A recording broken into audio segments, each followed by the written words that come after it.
Hey guys, देखो आज की इस वीडियो में हम लोग देखेंगे संबंध फलन का पूरा वन शॉट वीडियो है। और यहाँ पर जितने भी सवाल होते हैं पूरा मतलब ये चैप्टर आपका इसी वीडियो में समाप्त हो जाएगा। और जितने भी अच्छे अच्छे क्वेश्चंस हैं पूरा डाउट आपका क्लियर हो जाएगा। और जितने भी इंपॉर्टेंट क्वेश्चंस यहाँ पर बनते हैं वो सभी आपको हम बता देंगे। और इस वीडियो के बाद फिर आपको कोई भी प्रॉब्लम नहीं होगा। संबंध और फलन एकदम सरल लगेगा, ठीक। और वास्तव में बहुत सरल है, बट थोड़ा से ताम झाम आप लोगों को लगता है, इसलिए आप लोग बहुत ज़्यादा कमेंट कर रहे थे कि सर इसको सबसे पहले बता दीजिए।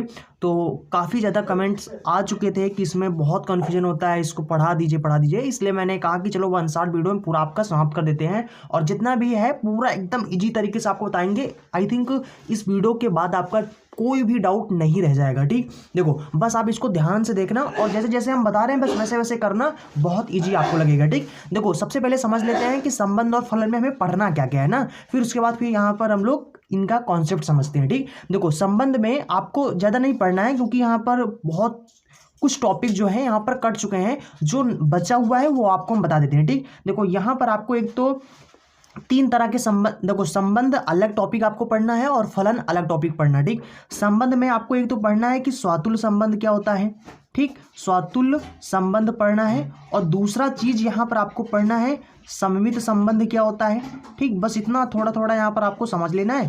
थोड़ा थोड़ा का मतलब होता है कि बस यहाँ पर ज़्यादा नहीं है, बस थोड़े एकदम छोटे छोटे टॉपिक हैं, इनको समझ लेना है, उसके बाद समाप्त हो जाएगा, ठीक। उसके बाद यहाँ पर आपको या तो संक्रामक संबंध, अच्छा या तो नहीं मतलब तीनों साथ ही पूछते हैं, ठीक। संक्रामक संबंध और जिसमें तीनों संबंध होंगे उसको हम लोग बोलेंगे, जिसमें तीनों संबंध होते हैं उसको हम लोग बोलते हैं तुल्यता संबंध, ठीक। तो हो सकता है कि आपसे बोर्ड एग्जाम में इस तरीके से बोल दें कि सिद्ध कीजिए कि स्वातुल्य संबंध भी है, सम्मित भी संबंध है या संक्रामक संबंध है। या पूछ सकते हैं कि सिद्ध कीजिए कि स्वातुल्य संबंध है, ना तो सम्मित है ना तो संक्रामक है ना। इस तरीके से जो भी होगा बोल देंगे, ठीक। ज़्यादातर सिद्ध करने के लिए होता है। और अगर या तो आपसे सिद्ध करने के लिए क्वेश्चन पूछेगा या तो फिर आपसे बोलेगा कि जांच कीजिए कि इसमें स्वातुल्य संबंध है कि सम्मित संबंध है कि संक्रामक संबंध है। और जिसमें तीनों संबंध होंगे उसको तुल्यता संबंध बोलते हैं, ठीक। तो अगर आपसे बोल दे कि तुल्यता मतलब कि कोई आपको संबंध दे दे, उसमें बोल देगा कि इसका तुल्यता संबंध सिद्ध कीजिए, ठीक। तो तुल्यता संबंध सिद्ध करने का मतलब है सिर्फ और सिर्फ आपको इसमें तीनों संबंध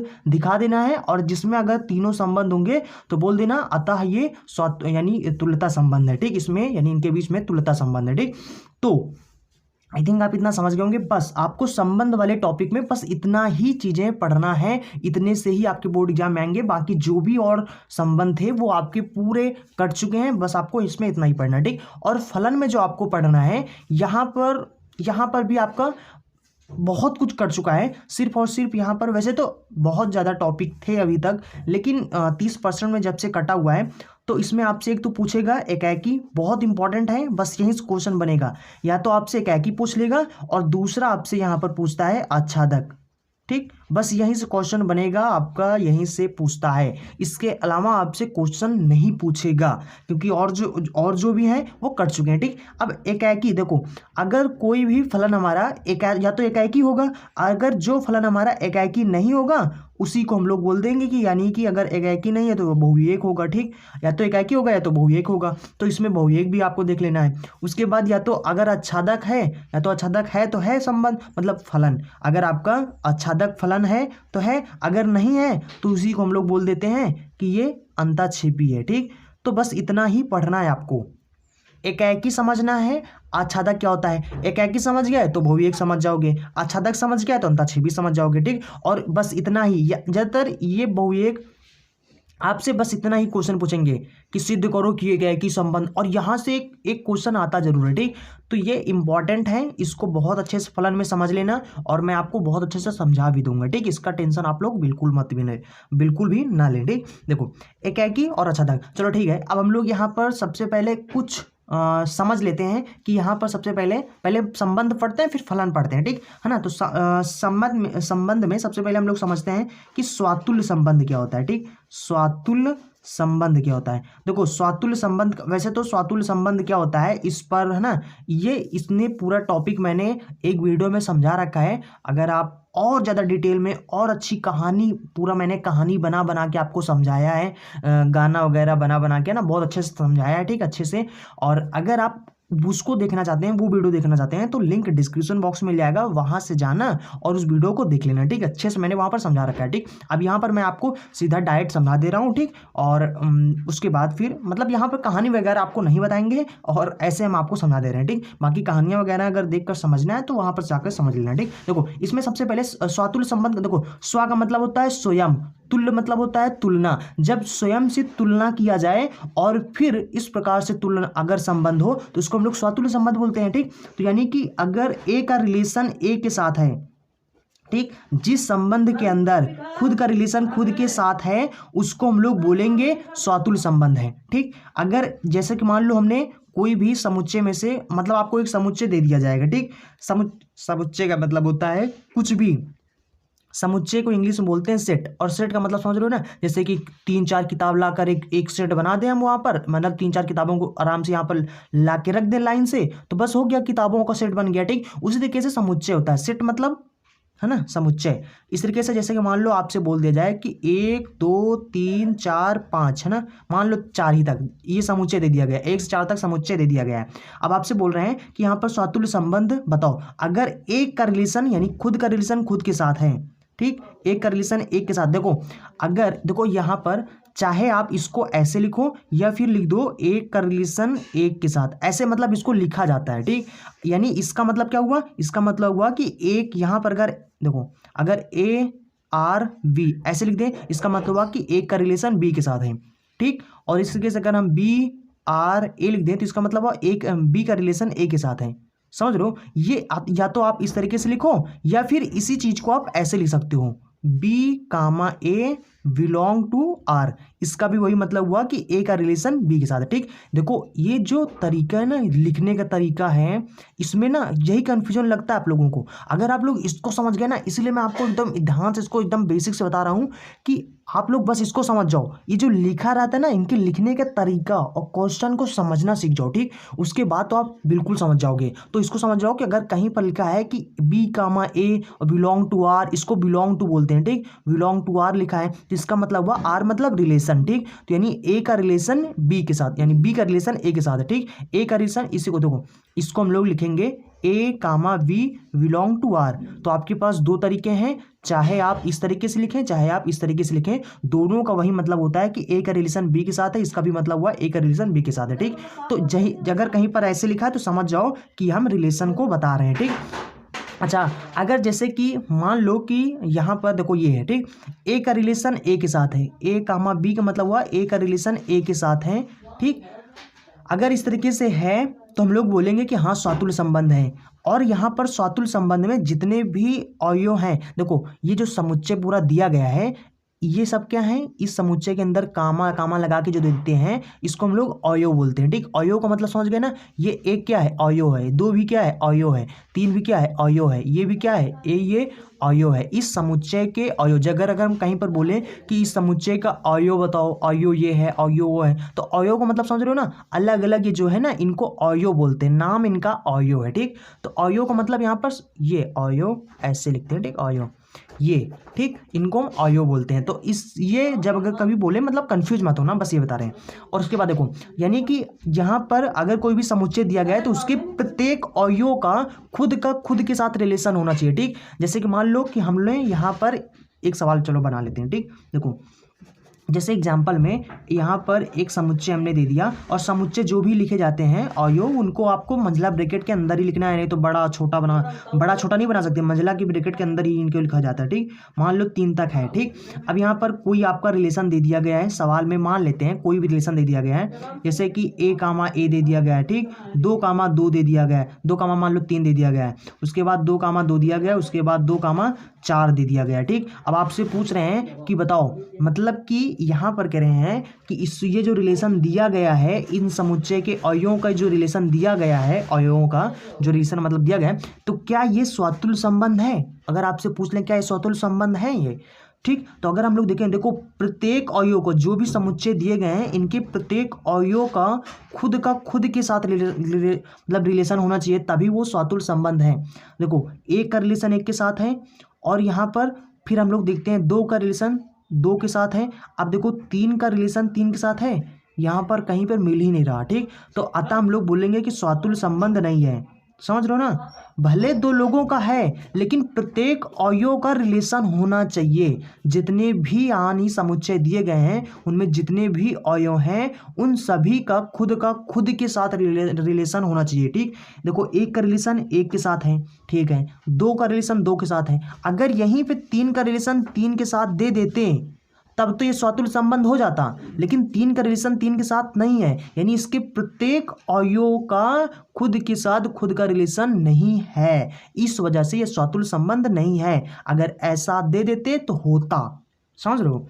अब यहाँ पर इसका मतलब क्या हुआ कि दो का रिलेशन तीन के साथ है, दो का रिलेशन चार के साथ है, लेकिन ये नहीं दिया, इस वजह से ये स्वातुल्य संबंध नहीं है। समझ गए ना स्वातुल्य संबंध क्या होता है। चलो ठीक है, अब हम लोग सवाल करेंगे तो और भी डाउट आपका क्लियर हो जाएगा, ठीक। चलो अब इसको हम लोग छोड़ के समझते हैं आपका सममित संबंध क्या होता है, ठीक। सममित संबंध समझ जाओ, उसके बाद सवाल कराएंगे और भी डाउट आपका क्लियर हो जाएगा, ठीक। देखो सममित संबंध क्या होता है। सममित का मतलब होता है कि अगर ए का रिलेशन यानी कि ए का रिलेशन बी के साथ है, ठीक, तो बी का रिलेशन भी ए के साथ होना चाहिए, तभी उसको हम लोग बोलेंगे कि इसमें यानी कि इनके बीच में सममित संबंध है।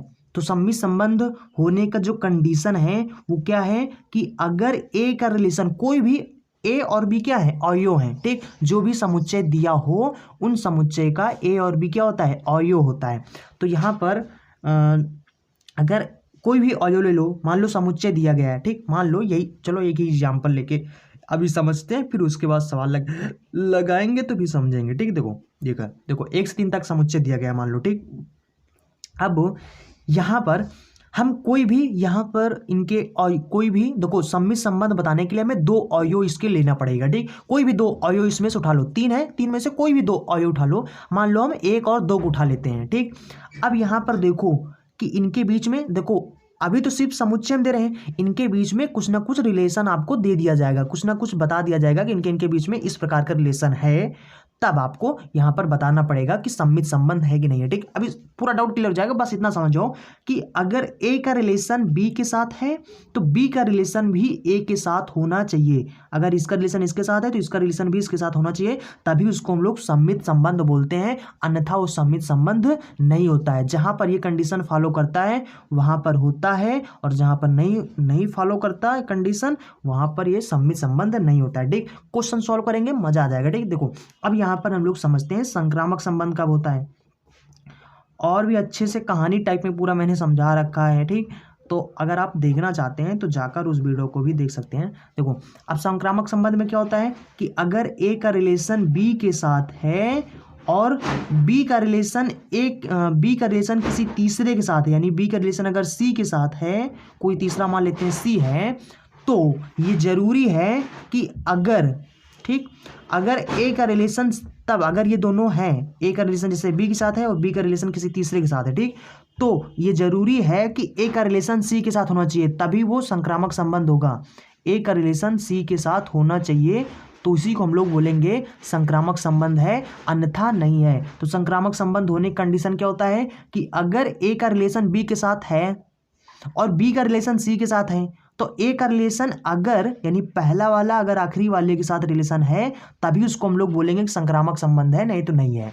चलो ठीक है, आई थिंक आप इतना समझ गए होंगे। चलो अब हम लोग यहाँ पर कुछ क्वेश्चंस लगा लेते हैं और देखते हैं सममित स्वातुल्य कैसे क्वेश्चन आते हैं और कैसे उनको हम लोग लगाएंगे, ठीक। पहले समझ लेते हैं, फिर उसके बाद हम लोग फलन पढ़ेंगे, फलन वाले टॉपिक पढ़ेंगे, फिर फलन वाले क्वेश्चंस को देखेंगे सॉल्व करके कि कैसे सॉल्व किए जाते हैं, बस उसके बाद आपका टॉपिक समझ हो जाएगा, ठीक।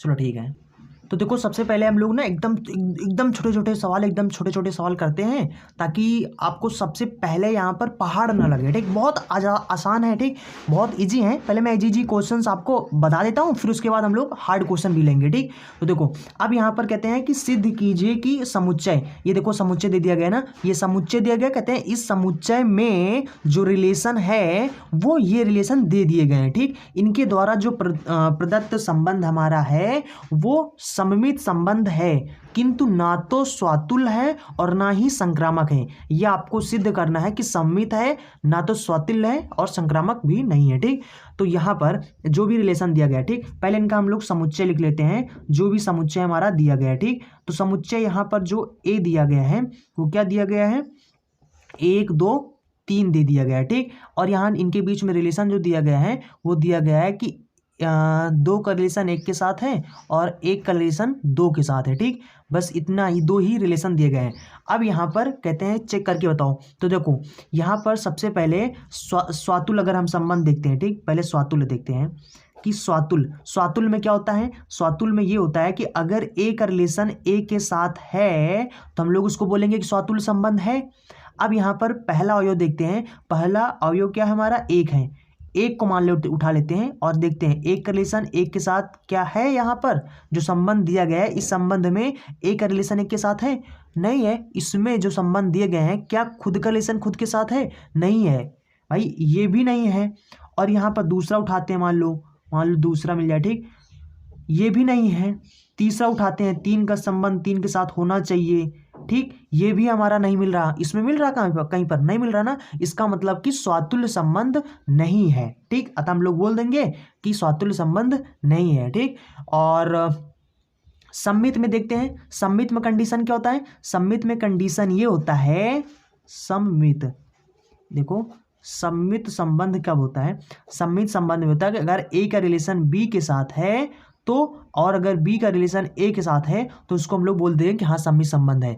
ए और बी कोई भी अवयव है, ठीक, तो इस समुच्चय में कोई भी अवयव उठा लो। मान लो मैंने 2 उठा लिया, ठीक, मान लो मैंने 1 उठा लिया, या मतलब कोई भी 2 अवयव पहले उठा लो, ठीक, मान लो मैंने 1 और 2 उठा लिया। अब चेक करो, इसमें 1 का रिलेशन 2 के साथ और 2 का रिलेशन अगर 1 के साथ है, मान लो 1 और 2 मैंने उठा लिया इसमें से अवयव, ठीक, और मैंने चेक किया कि 1 का रिलेशन 2 के साथ है और 2 का रिलेशन 1 के साथ है, तो क्या देखें यहाँ पर है, देखो 1 का रिलेशन 2 के साथ है और 2 का रिलेशन 1 के साथ है, यानी कि ये वाला कंडीशन फॉलो कर रहा है। ठीक, मतलब ऐसा संबंध इसमें है, इसका मतलब कि इसमें जो दिया गया अवयव के संबंध है ये सम्मित संबंध तो है, मतलब अतः हम लोग बोल देंगे अतः ये सम्मित संबंध है। ठीक, उसके बाद अब यहाँ पर संक्रामक में क्या होता है कि कोई भी 3 अवयव उठा लो, ठीक, 1 का रिलेशन 2 के साथ है, 2 का रिलेशन 1 के साथ है, बस बाकी और कुछ मिल ही नहीं रहे हैं, यानी कि संक्रामक संबंध नहीं है, क्योंकि ये जो कंडीशन होता है संक्रामक में वो कंडीशन फॉलो नहीं कर रहा है, इस वजह से यानी संक्रामक संबंध नहीं है। ठीक, समझ गए ना, इस तरीके से। चलो ठीक है, अगला क्वेश्चन देखते हैं, फिर उसके बाद आप यहाँ पर देखते हैं।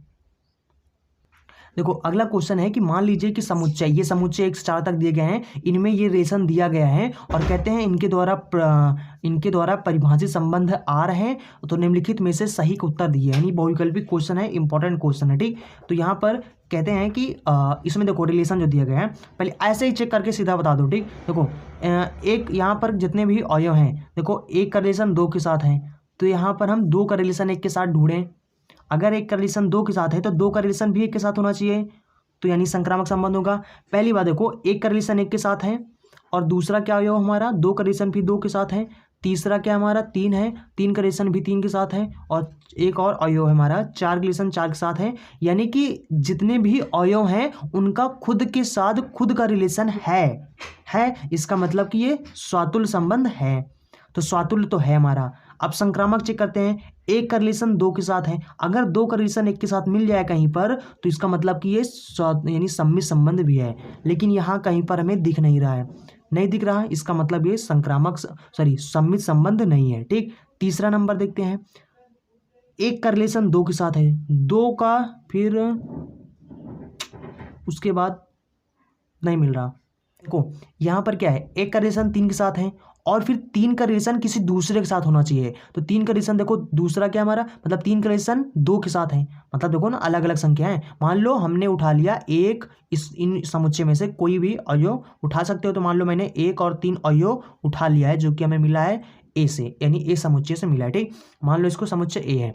अब यहाँ पर हम चेक करते हैं, यानी कि 1 का रिलेशन 3 के साथ होना चाहिए और 3 का रिलेशन किसी तीसरे के साथ होना चाहिए, तो 1 का रिलेशन 3 के साथ है, हाँ है, फिर 3 का रिलेशन किसी तीसरे के साथ है, हाँ तीसरा वाला जो है इसके साथ है। ठीक है, तो एक का रिलेशन दो के साथ होना चाहिए, यानी पहले वाला आखिरी वाले के साथ अगर रिलेशन है तो इसका मतलब कि संक्रामक संबंध है। तो एक का रिलेशन 3 के साथ है, 3 का रिलेशन 2 के साथ है, तो एक का रिलेशन अगर 2 के साथ हो, देखो यहाँ पर है एक का रिलेशन 2 के साथ है, इसका मतलब कि ये संक्रामक संबंध भी है। तो स्वातुल्य भी है और संक्रामक भी है, तो हमारा बी नंबर ऑप्शन यानी स्वातुल्य भी है और संक्रामक भी है किंतु सम्मित नहीं है, यानी ये वाला ऑप्शन हमारा सही हो जाएगा। ठीक, तो आई थिंक आप इसको समझ गएंगे। चलो फिर हम लोग अगला क्वेश्चन देखते हैं। देखो ये फटाक से ये क्वेश्चन भी देख लेते हैं, इजी क्वेश्चन है, उसके बाद फिर हम लोग अब लगाने वाला क्वेश्चन देखते हैं। ठीक, तो देखो यहाँ पर ये भी इंपॉर्टेंट क्वेश्चन है क्योंकि बहुविकल्पी में पूछा जाता है। ठीक, बहुविकल्पी में ऐसे एक नंबर का भी आ जाता है, एक नंबर में पूछेगा तो इस प्रकार से आपको दे दिया जाएगा। ठीक, इस प्रकार से दे देंगे कि ये आप समुच्चय है और ये रिलेशन है, इसमें चेक करके आपको बताना है स्वातुल्य है, सम्मित नहीं है, ना तो सम्मित है ना तो संक्रामक है। ठीक, और बहुविकल्पी में पूछेगा तो इस प्रकार से क्वेश्चन पूछेगा कि इस प्रकार से हमारा समुच्चय है और इस प्रकार से रिलेशन है और इसके द्वारा प्रदत्त संबंध, इसमें चेक करना है। पहले चेक करते हैं, 1 2 3 है तो यहाँ पर एक का रिलेशन एक के साथ होना चाहिए, देखो है, हाँ है, 2 का रिलेशन 2 के साथ, हाँ है, 3 का रिलेशन 3 के साथ, हाँ है, यानी इसका मतलब कि ये तीनों का संबंध खुद के साथ, यानी जितने अवयव हैं इस समुच्चय में खुद के साथ रिलेशन है, इसका मतलब स्वातुल्य संबंध तो है। उसके बाद बस अलग अलग ये ऑप्शन, यानी ये वाला ऑप्शन सही है। ठीक, उसके बाद फिर एक का रिलेशन 2 के साथ, एक का रिलेशन 2 के साथ है। ठीक, फिर 2 का रिलेशन 1 के साथ होना चाहिए, है नहीं है, इसका मतलब सम्मित नहीं है। ठीक, उसके बाद संक्रामक चेक करते हैं, एक का रिलेशन 2 के साथ, 2 का रिलेशन किसी तीसरे के साथ, तो यानी 1 का रिलेशन 3 के साथ अगर हो तो संक्रामक हो जाएगा, लेकिन 1 का रिलेशन 3 के साथ है ये नहीं है, इसमें अगर नहीं है तो इसका मतलब संक्रामक भी नहीं है। ठीक, तो यानी स्वातुल्य संबंध है। ठीक, तो ये हो जाएगा। चलो अब हम लोग यहाँ पर लगाने वाला क्वेश्चन को देखते हैं। अब देखो जिस तरीके से मैंने अभी तक क्वेश्चन आपको देखा है उस तरीके से क्वेश्चन आई थिंक आप लोग खुद सॉल्व कर ले जाए के मतलब कर लेते होंगे। ठीक, जिस तरीके से मैंने अभी दिखा है। अब इस तरीके से जब रिलेशन आ जाता है ना तब आप लोग कंफ्यूज जाते हैं, तो अरे ये क्या पूछ लिया, वो समझ में नहीं आ रहा, बहुत इजी होते हैं, मैं आपको देखो समझा रहा हूँ। ठीक, देखो जैसे जैसे मैं बताऊँ ना वैसे वैसे करो। अभी 2 3 क्वेश्चन इस तरीके से उठाएंगे फिर उसके बाद आपको समझा देंगे ना, एकदम पूरा क्लियर हो जाएगा। ठीक, बस जितना बताएं उतना करो सिर्फ, उसके बाद फिर आपको कुछ भी नहीं करना है, जितने भी क्वेश्चन आएंगे फटाफट आप सॉल्व करोगे। ठीक, एकदम इजी टॉपिक आपका हो जाएगा, बस ध्यान से सुनो और जो करें वो करो बस। ठीक, देखो यहाँ पर पहले इस क्वेश्चन को समझो। देखो हम हमेशा यही बोलते हैं कि जब कभी भी आपसे क्वेश्चन पूछा जाए तो पहले क्वेश्चन को समझो, क्वेश्चन को अगर समझ गए तो तुरंत आपको पक्का पक्का पूरा पूरा नंबर मिल जाएगा, क्योंकि क्वेश्चन ही हमारा उस सवाल का जवाब होता है। ठीक, अब यहाँ पर जैसे क्वेश्चन पूछ रहे हैं कि मान लीजिए कि समुच्चय हमारा n, पहली बात तो n क्या होता है, n फॉर नेचुरल, नेचुरल का मतलब हिंदी में क्या होता है, n फॉर नेचुरल, नेचुरल को हिंदी में बोलते हैं प्राकृतिक। तो प्राकृतिक संख्या होते हैं ना, प्राकृतिक संख्या कौन से होते हैं, जो 1 से शुरू होते हैं, 1 से लेकर अनंत तक, 1 2 3 4 5 6 7 8 है ना, इस तरीके से अनंत तक जो होते हैं वो हमारे नेचुरल नंबर होते हैं। तो नेचुरल नंबर का मतलब क्या हुआ, जहां कहीं भी n मिल जाए, मतलब नेचुरल नंबर। नेचुरल नंबर क्या होते हैं, जो 1 से लेकर अनंत तक जितने भी संख्याएं होती हैं उनको हम लोग नेचुरल नंबर बोलते हैं। ठीक, तो यहां पर कहते हैं कि जो समुच्चय दिया गया, देखो अभी तक समुच्चय क्या था, देखो देखो देखो यहाँ पर जो हमारा सेट दिया गया है, मान लेते हैं ए, हमारा जो समुच्चय का नाम ए दे देते हैं। ठीक, यहाँ पर जो समुच्चय इस प्रकार से दिया गया है वो अभी तक तो लिमिटेड दे देते थे, मतलब लिमिटेड का मतलब होता है कि 1 से 3 तक दे देते थे या 4 तक या 5 तक ऐसे दे देते थे। अब इस तरीके से क्वेश्चन में आपसे दे दिया जाएगा कि इनका जो समुच्चय है ना, जो अभी तक मिल रहा था वो अब ये क्या है, यानी नेचुरल नंबर की संख्या है। नेचुरल नंबर क्या होते हैं, 4 5 6 डैश डैश डैश डैश इस तरीके से अनंत तक है। ठीक, ये आपका समुच्चय दिया गया है। अब यहां पर कहते हैं कि इनके द्वारा जो प्रदत्त संबंध है वो संबंध कैसे लिखा गया है। देखो अब यहां पर इसको देखकर घबराओ मत, इसको समझो क्या क्या लिखा है। ठीक, देखो ये ए और बी क्या है, हमारे कुछ नहीं है, ए और बी जो है ये हमारे अवयव हैं, मैंने आपको पहले ही बताया था अवयव हैं। कहते हैं कि इन अवयवों के बीच में रिलेशन किस प्रकार से है, ये इसको बोलते हैं सच दैट, और सच दैट को हिंदी में बोलते हैं इस प्रकार से। ठीक, सच दैट होता है, मतलब देखो वैसे तो ये सेमीकोलन चिन्ह होता है, लेकिन संबंध और फलन चैप्टर में इसको हम लोग सच दैट का नाम देते हैं। ठीक, इसको हम लोग बोलते हैं सच दैट, और सच दैट को बोलते हैं हिंदी में इस प्रकार, यानी कि इसको पहले क्वेश्चन को समझ लो किस प्रकार से क्वेश्चन को लिखे होते हैं। ठीक, ऐसा समझ जाओ कि जैसे ना रहे हो क्वेश्चन खुद बना कर रखे हो। ठीक, ऐसा समझ जाओ तो आप क्वेश्चन को खुद ही सॉल्व कर ले जाओगे। ठीक, देखो यानी कि ये लिख दिए हैं कि ए का मतलब कि ये सब अवयव हैं और इनके बीच में जो संबंध है वो इस प्रकार से है। इसका मतलब हुआ इस प्रकार से, किस प्रकार से है कि ए बराबर बी माइनस 2 है, लेकिन यहाँ पर कंडीशन दे दिए हैं कि बी का वैल्यू, देखो ये जो होता है ना, ये इसका मुंह हो गया, ठीक, ये इसका मुंह हो गया। अब ये मुंह जिस तरफ खुला रहेगा इसका मतलब वो बड़ा है, और पीछे जो होगा यानी उससे बड़ा है। ठीक, जैसे कि मान लो हम यहाँ पे लिख दिए 6 और यहाँ पे लिख दिए 5, तो यानी इसका मतलब हुआ कि 6 बड़ा है, किससे बड़ा है, पीछे क्या लिखा है 5, यानी 5 से बड़ा है। तो जिसकी तरफ मुंह खुला हो वो बड़ा होगा, और जिसके है ना जो पीछे लिखा हो उससे बड़ा होगा। ठीक, यानी बड़ा होगा किससे बड़ा होगा, किसी ने किसी से बड़ा होगा, तो वो पीछे जो लिखते हैं उससे बड़ा होगा। ठीक, वो तो यानी किसका मतलब हुआ कि बी का वैल्यू जो लेना है आपको इस समुच्चय से तो लेना है, लेकिन बी का वैल्यू जो लेना है वो 6 से बड़ा लेना है। मतलब कोई भी आप वैल्यू उठा सकते हो, मतलब बी के स्थान पर कोई भी वैल्यू रखोगे, लेकिन बी से बड़ा ही रखना है जो भी रखना है। ठीक, तो यहाँ पर हम लोग रख के देखते हैं। तो यहाँ पर देखो 6 से बड़ा कोई भी उठा लो, 6 से बड़ा कोई भी उठा लो। मान लो मैंने 7 उठा लिया, ठीक, या मान लो मैंने 8 उठा लिया, 7 उठा लो या 8 उठा लो, मान लो मैंने 8 उठा लिया। ठीक, तो यहाँ पर 8 रखो। देखो यहाँ पर 8 रखोगे तो ए का वैल्यू देखो क्या आ गया, यानी कि अगर हम इसके स्थान पे 8 रखेंगे -2 करेंगे तो ए बराबर कितना आ जाएगा, ए बराबर आ जाएगा 6 आ जाएगा। ठीक, तो यानी कि ए का वैल्यू यानी बी का वैल्यू जो हमने 8 रखा तो ए का वैल्यू कितना आ गया, 6 आ गया। यानी कि और इनका जो अवयव है वो किस प्रकार से लिखा गया है, ए कामा बी के रूप में। तो यानी ए क्या हमारा 6 है और बी के है क्या हमारा 8 है, यानी इनका इनके साथ ये रिलेशन है। ठीक, तो यहाँ पर जो आपका ये वाला ऑप्शन सही हो जाएगा। ठीक, चलो ठीक है, अब इसको छोड़ो। अब हम लोग यहाँ पर इसको तो आई थिंक ये आपका इंपॉर्टेंट है। ठीक, बहुविकल्प भी जितने भी बता रहे हैं सब इंपॉर्टेंट ही बता रहे हैं, वैसे सभी क्वेश्चन इंपॉर्टेंट तभी मैंने आपको बताया। ठीक, और सभी क्वेश्चन आपके बोर्ड एग्जाम में पूछ लिए गए हैं। ठीक, सभी मैंने अनसॉल्व पेपर से ही उठाया। ठीक, देखो ये मस्त क्वेश्चन है, इसको समझते हैं। ठीक, यहाँ पर कह रहे हैं कि जांच कीजिए, यहाँ पर आपको सिद्ध नहीं करना है, बताना। ठीक, बहुत मस्त क्वेश्चन है और ऐसे ही क्वेश्चन में आप लोग फंसते हो। ठीक, बट अब नहीं फंसोगे। देखो कहते हैं जांच कीजिए कि क्या समुच्चय, अब यहाँ पर जो समुच्चय दिया गया है 1 से लेकर 6 तक समुच्चय दे दिया गया, यानी सेट जो दिया गया है वो 1 से लेकर 6 तक दिया गया है। ठीक, अब कहते हैं इस सेट में जो संबंध हमारा है वो क्या है, ए का मतलब ये जो क्या है, ये क्या है हमारे अवयव लिखे गए हैं, यानी इस प्रकार से अवयव है, और इनका जो रिलेशन है वो इस प्रकार से है, किस प्रकार से है कि b बराबर a+1 है। मतलब कि आपको क्या करना है, सबसे पहले हमें यानी कि स्वातुल्य संबंध बताना है। ठीक, स्वातुल्य। ठीक, अब जैसे हम बता रहे हैं। ठीक, अब असली जो कहानी है जहां से आप लोग फंसते हो, जहां से आप लोगों को कंफ्यूजन लगता है वो आपका दूर होने वाला है, इसलिए अब ध्यान से सुनो।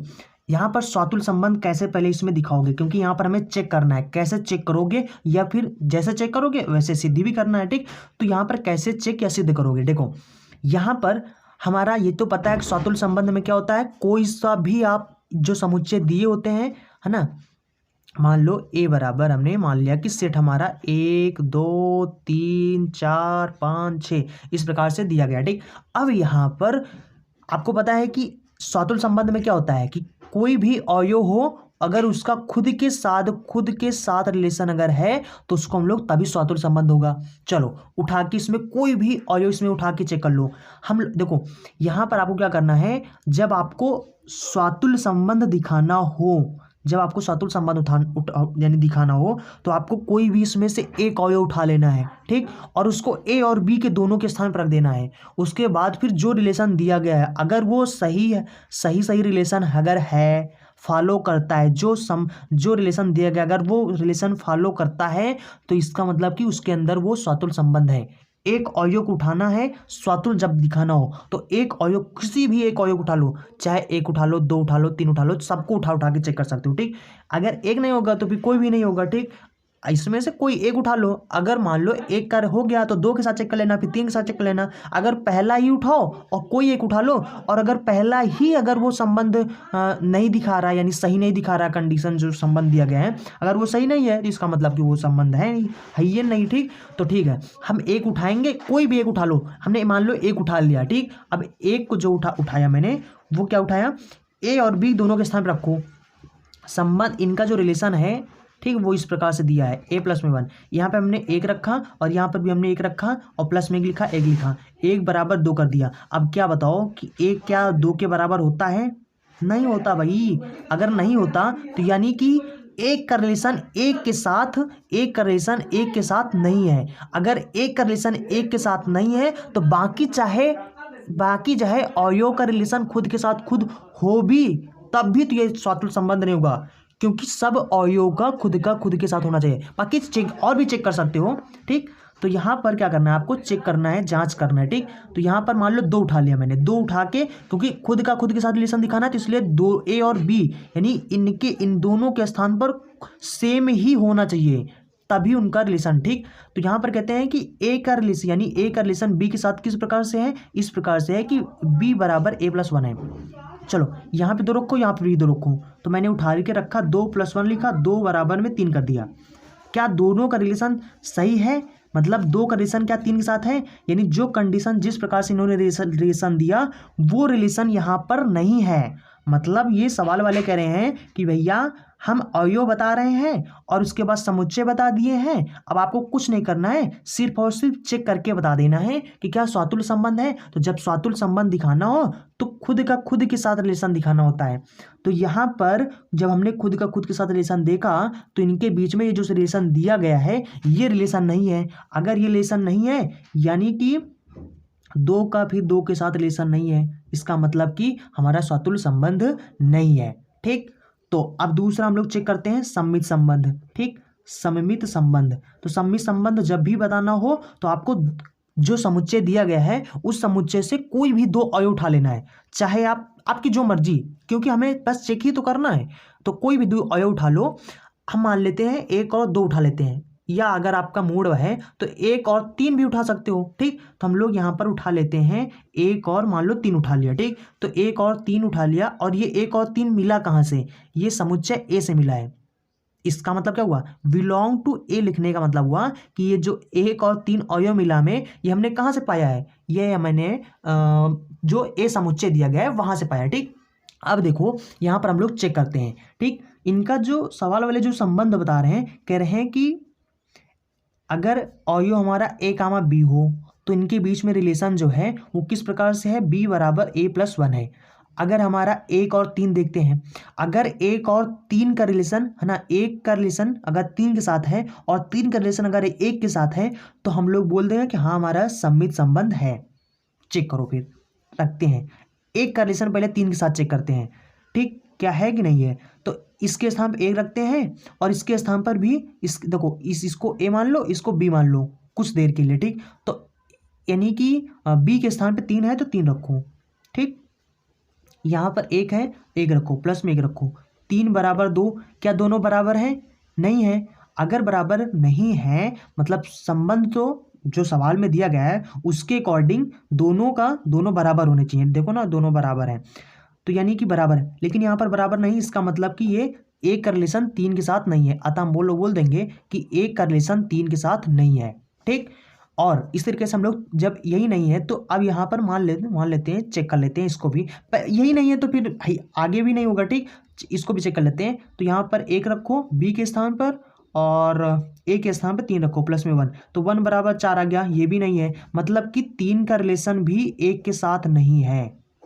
ठीक ना, 1 का रिलेशन 3 के साथ है, अगर 1 का रिलेशन 3 के साथ होता और 3 का रिलेशन अगर देखो 1 का रिलेशन 3 के साथ होगा और 3 का रिलेशन अगर 1 के साथ होता तो हम लोग बोल देते कि सममित संबंध है, लेकिन यहाँ पर जो संबंध दिया गया है सवाल में वो संबंध इनके बीच में नहीं है, तो इसका मतलब कि हमारा ये अतः हम लोग बोल देंगे कि अतः सममित संबंध नहीं है। ठीक, बहुत मस्त नंबर मिलेंगे, सममित संबंध नहीं है, बस इतना ही करना है, ज़्यादा तामझाम करना नहीं। देखो ना आप लोग ना मतलब ज़्यादातर हम देखते हैं कि जो स्टूडेंट होते हैं वो ना इसी टाइप के क्वेश्चन छोड़ के आते हैं, लेकिन सोच लो गिफ्टेड नंबर समझ लो। ठीक, क्योंकि गिफ्टेड नंबर का मतलब हुआ कि बहुत ईजी होते हैं, थोड़ा सा चेक करके बता देना होता है, बस इतना कर दो सुरांग, उसके बाद बता दो, बस हो गया, नंबर मिल गया। ठीक, तीसरा संक्रामक चेक करते हैं। ठीक, तो संक्रामक क्या होता है, संक्रामक संबंध में होता है संक्रामक। ठीक, संक्रामक में होता है कोई भी 3, जब संक्रामक बताना हो तो आपको समुच्चय में से कोई भी 3 उठा लेना है, कोई भी 3 उठा लो। मान लो मैंने 1 और 2 1 3 उठा लिया। ठीक, इन्हीं को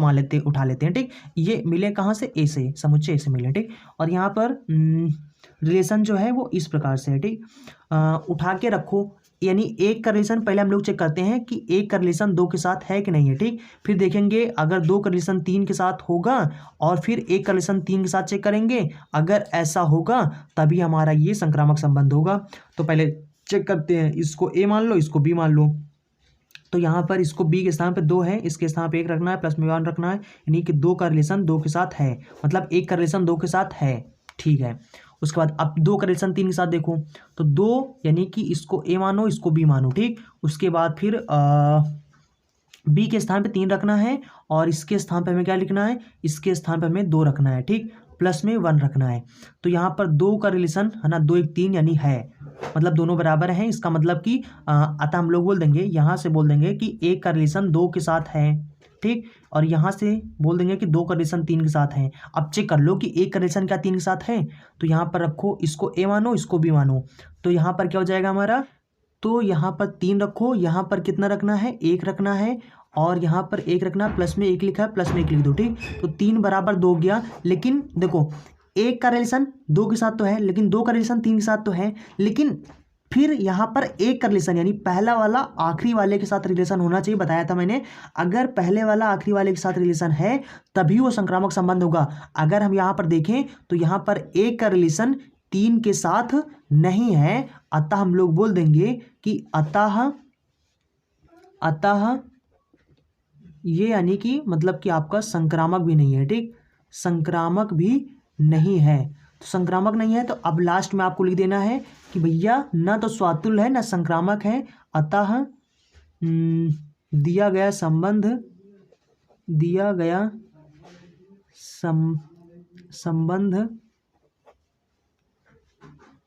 में ना तो स्वातुल्य है, ना स्वातुल्य,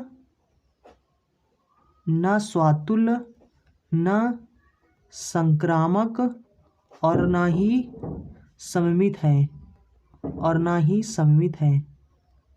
ना ही सममित संबंध है, ठीक, यानी तीनों संबंध नहीं है। तो इस प्रकार से आपको चेक करके बताना है कि कौन सा है, कौन नहीं है, कौन नहीं है। चलो ठीक, इसी प्रकार के और भी क्वेश्चन देखो सॉल्व करते हैं ताकि आपका डाउट और क्लियर हो।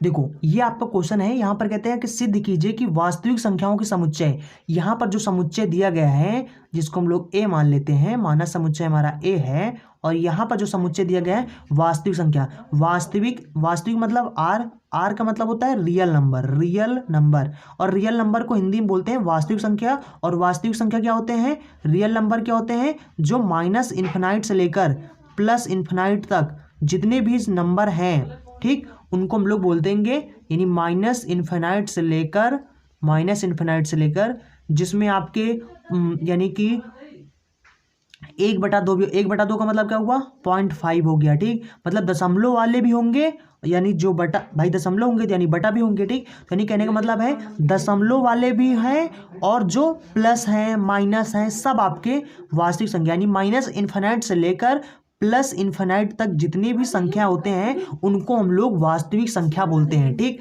तो यानी इसमें आपके दशमलव वाले भी आ जाते हैं और वो माइनस प्लस वाले भी आ जाते हैं, ठीक है। अब यहाँ पर सबसे पहले ये हमारा समुच्चय दिया गया है, इस समुच्चय में हमें चेक करना है, ठीक। और रिलेशन क्या है, रिलेशन ए और बी ये क्या है, अवयव दिए गए हैं, ठीक। और इनके बीच में रिलेशन जो दिया गया है वो इस प्रकार से है कि बी स्क्वायर जो है वो बड़ा है, यानी कि देखो ना इसका तरफ मुंह खुला है तो इसका मतलब बी स्क्वायर बड़ा है या बराबर है, नीचे एक लाइन लिखते हैं इसका मतलब बराबर है, या तो बड़ा है यानी बड़ा भी है और बराबर भी है, किससे है, ए से, यानी ए के बराबर, यानी कि जो बी स्क्वायर है वो ए के बराबर भी है और ए से बड़ा भी है, ठीक। इस प्रकार से इसका रिलेशन दिया गया है, ठीक है। हम लोग यहाँ पर रिलेशन इनका लिख लेते हैं, चलो ठीक है। इनका रिलेशन किस प्रकार से दिया गया है, ए है ना, इस प्रकार से इनका रिलेशन दिया गया है। अब हम लोग यहाँ पर चेक करते हैं, इनमें से कोई भी आप अवयव उठा के चेक कर लो, और चेक करने के बाद पता कर लो कि है कि रिलेशन कि नहीं है, ठीक। हम यहाँ पर कोई भी देखो, सबसे पहले हम लोग स्वातुल्य चेक करेंगे। स्वातुल्य चेक करने के लिए हमें एक अवयव जरूरत होता है, कोई भी एक अवयव उठा लो, स्वातुल्य है ना, स्वातुल्य संबंध, कोई भी एक अवयव उठा लो इसमें से, ठीक। मान लो मैंने क्या उठा लिया, मान लो मैंने 1/2 उठा लिया, ठीक, 1/2 उठा लिया। ये 1/2 कहाँ मिला हमें, ये हमारा समुच्चय ए से मिला, ठीक। इसको भी लिख दो। अब यहाँ पर सबसे पहले हम लोग चेक करते हैं, ठीक। यहाँ इसके स्थान पे बताया ना कि अगर कोई भी देखो स्वातुल संबंध बताना हो तो एक अवयव उठा लो, कोई भी समुच्चय में से कोई भी एक अवयव उठा लो। मैंने 1/2 उठा लिया, ठीक, जो कि 1/2 क्या है, एक रियल नंबर है, इसलिए कोई भी रियल नंबर उठा सकते हो, ठीक। उसके बाद अब आपको ए और बी दोनों के साथ रखना है, फिर देखना है कि जो भी रिलेशन यानी दिया गया है, जिस प्रकार से दिया गया है, क्या वो ट्रू है। अगर वो ट्रू होगा यानी ए और बी के स्थान पर सेम संख्या रखने पर, तो इसका मतलब कि खुद का खुद के साथ रिलेशन है, और खुद का खुद के साथ रिलेशन है तो स्वातुल संबंध होगा, और अगर नहीं होगा तो नहीं होगा, ठीक। चलो ए और बी के स्थान पर रखो, तो ए और बी के स्थान पर मैंने रखा, ये हो गया, ये हो गया, और इसके स्थान पर रखो तो 1/2 हो जाएगा। इसका स्क्वायर करोगे तो कितना हो जाएगा, 1/2 हो जाएगा, और यहाँ पर 1/2 दूना 4 हो जाएगा, ठीक। इनका इनसे भाग करो, कितना हो जाएगा 0.5। कैसे, 2 और 1 से भाग करो, अरे भाग करना तो जानते होंगे, ठीक। 2 पंचे 10 है ना, कट जाएगा यहाँ पर, ये हो जाएगा। फिर 4 को 1 से भाग करो, 4 को 1 से भाग करेंगे तो हम लोग लगाएंगे 0 बढ़ेगा, 4 दूना 8 हो जाएगा, और यहाँ पर 2 हो जाएगा, 0 हो जाएगा, और पंचे 10, ठीक। यानी कि ये हो गया 0.25। तो देखो कौन बड़ा है, अब ये बताओ 0.5 बड़ा है कि 0.2 बड़ा है, 0.5 बड़ा है, ठीक। अब यहाँ पर कौन बड़ा है, यानी कि अगर हम रियल में सही सही देखें तो 0.5 क्या है, बड़ा है, तो इसकी तरफ मुँह खुला होना चाहिए, ठीक। उसके बाद 0.2 छोटा है, यानी 1/2 रियल में देखा जाए तो 1/2 बड़ा है 1/4 से, ठीक। इसका मतलब क्या हुआ 1/4, इसका मतलब क्या हुआ 1/2। लेकिन यहाँ पर जो रिलेशन है वो बोल रहा है कि 1/4 बड़ा है या बराबर है, तो ना तो भैया ये बराबर है, ना तो ये यहाँ पर ये तो बड़ा है, ठीक, क्योंकि बड़ा ये है, ये बड़ा नहीं है, यानी कि ये जो रिलेशन दिया गया है वो रिलेशन नहीं है। यानी कि 1/2 का मतलब जो यहाँ पर 1/2 का इसका खुद के साथ रिलेशन नहीं है, अतः हम लोग बोल देंगे कि 1/2 कामा 1/2 इनका खुद के साथ रिलेशन नहीं है। मतलब कि आप बोल सकते हो कि यहाँ पर जो दिए गए समुच्चय हैं इनमें से अगर यही नहीं है तो कोई भी आप यहाँ पर 2 उठा के चेक कर लो, ठीक। अब देखो यहाँ पर एक चीज़ और बता दूं जो कि आपको लोगों को शायद कंफ्यूज कर सकता है। देखो अब यहाँ पर आप ये दिमाग मत लगाने लगना, मान लो मैंने यहाँ से उठा के यहाँ से, क्योंकि -2 भी है, -4 भी है, -1 भी है, मान लो मैंने -1 उठाया, या मान लो मैंने 2 उठा लिया, ठीक। 2 अगर उठाया, मान लो, क्योंकि 2 भी यहाँ पर मिलेगा, अगर मान लो मैंने 2 उठाया और यहाँ पर इसके स्थान पर बी के स्थान पर भी मैंने 2 रखा, तो यहाँ पर क्या हो जाएगा, 2 का स्क्वायर कितना हो जाएगा, 4 हो जाएगा, तो यहाँ पर 2 हो जाएगा और यहाँ पर 4 हो जाएगा। देखो अगर मान लो ये इसके बराबर तो नहीं है लेकिन बड़ा तो है, मतलब जो कंडीशन है वो फॉलो कर रहा है, मतलब जो रिलेशन दिया गया है, यानी इसका मतलब कि 2 का रिलेशन 2 के साथ तो है। इसका मतलब कि हम बोल देंगे स्वातुल संबंध है? नहीं भाई, नहीं बोल सकते, क्योंकि मैंने क्या बताया था कि प्रत्येक अवयव का खुद के साथ रिलेशन होना चाहिए। मान लो किसमें, मैंने अभी मैंने आपको बताया था ना कि मान लो कि 1 है, 2 है, 3 है, मतलब 3 ही संबंध, मान लो 3 ही यहाँ पर अवयव आपके यानी सेट में दिए गए हैं, ठीक। अब यानी कि 1 का रिलेशन 1 के साथ होना चाहिए, 2 का रिलेशन भी 2 के साथ होना, 3 का रिलेशन भी 3 के साथ होना चाहिए। मान लो कि 1 का रिलेशन 1 के साथ है, 2 का रिलेशन 2 के साथ है, अगर 3 का रिलेशन 3 के साथ नहीं है तो भी उसको बोलेंगे हम लोग कि स्वातुल संबंध नहीं है। भले 2 मिल रहे हो और तीसरा का ना, इसमें मतलब प्रत्येक अवयव को, जितने भी अवयव इसमें दिए गए हैं सबका खुद के साथ रिलेशन होना चाहिए, तभी वो स्वातुल संबंध है।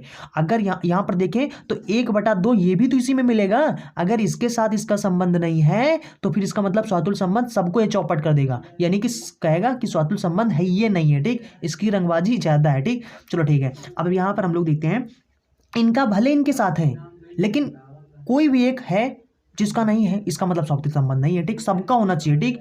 यहाँ पर एक नहीं, एक से नहीं मतलब हमें अब यहाँ पर सम्मित देखते हैं, ठीक। सम्मित संबंध, यानी कंफ्यूज मत होना, बस इतना बता रहे हैं खाली। सम्मित संबंध क्या होते हैं, बाकी कोई भी डाउट होता है तो नीचे कमेंट बॉक्स में बता देना, मैं फिर से एक वीडियो बनाकर, एक अलग वीडियो बनाकर आपको फिर से वो स्पेशल वीडियो यानी वो स्पेशल सवाल बता दूंगा जो आपको, जिसमें आपको कन्फ्यूजन हो, ठीक। बता देना, मैं बता दूंगा, ठीक, कोई भी दिक्कत नहीं। अब सम्मित संबंध क्या होता है, सम्मित संबंध का मतलब होता है कि अगर ए का रिलेशन बी के साथ है, ए का रिलेशन बी के साथ है तो बी का रिलेशन भी ए के साथ होना चाहिए, तभी वो सम्मित संबंध है। अब यहाँ पर सम्मित संबंध बताने के लिए हमें 2 अवयव लेना पड़ेगा, ठीक। समुच्चय में से कोई भी 2 अवयव उठा लो यार, ठीक। इसमें से मान लो मैंने 1 उठा लिया और मान लो मैंने 4 उठा लिया, क्योंकि 1 और 4 भी तो इसमें मिलेगा ना, क्योंकि जितने भी माइनस प्लस सब हैं, ठीक। मान लो मैंने 2 उठा लिया, 1 और 4 जो कि हमें कहाँ मिले हैं, ये हमें अरे रे रे रे समुच्चय ए में मिले। ठीक, अब यहाँ पर अगर इसको यानी कि अगर एक का रिलेशन 4 के साथ है और 4 का रिलेशन अगर 1 के साथ है तभी हम इसको बोलेंगे कि हाँ सम्मित संबंध है। चलो चेक कर लेते हैं, इसको ए मानो इसको बी मानो, इसको ए और बी के स्थान पर रखो, हमारा संबंध इस प्रकार से दिया गया है। ठीक, अब यहाँ पर रख के चेक करो, रख के चेक करेंगे तो कितना हो जाएगा, 1 इसके स्थान कितना में रखना है, 4 रखना है, 4 के स्क्वायर रखोगे तो कितना हो जाएगा ये, यानी कि 4 चौक 16 हो जाएगा। सही बात है, सही बात है ना, मतलब कि सही बात है, 16 सही है। ठीक है, अब यहाँ पर ये तो सही है, मतलब कि ए का रिलेशन 4 के साथ है। ठीक, सही है। अब यहाँ पर हम लोग क्या करेंगे, अब यहाँ पर चेक करेंगे, इसको ए इसको भी मानू, अब हम लोग चेक करेंगे कि ए का रिलेशन क्या इसके साथ है। चलो ठीक है, अब यहाँ पर हम लोग इसको 4 के स्थान यानी ए को 4 को ए के स्थान पर रखो, 4 रखो। ठीक, उसके बाद फिर इसको ए के स्थान पर रखो।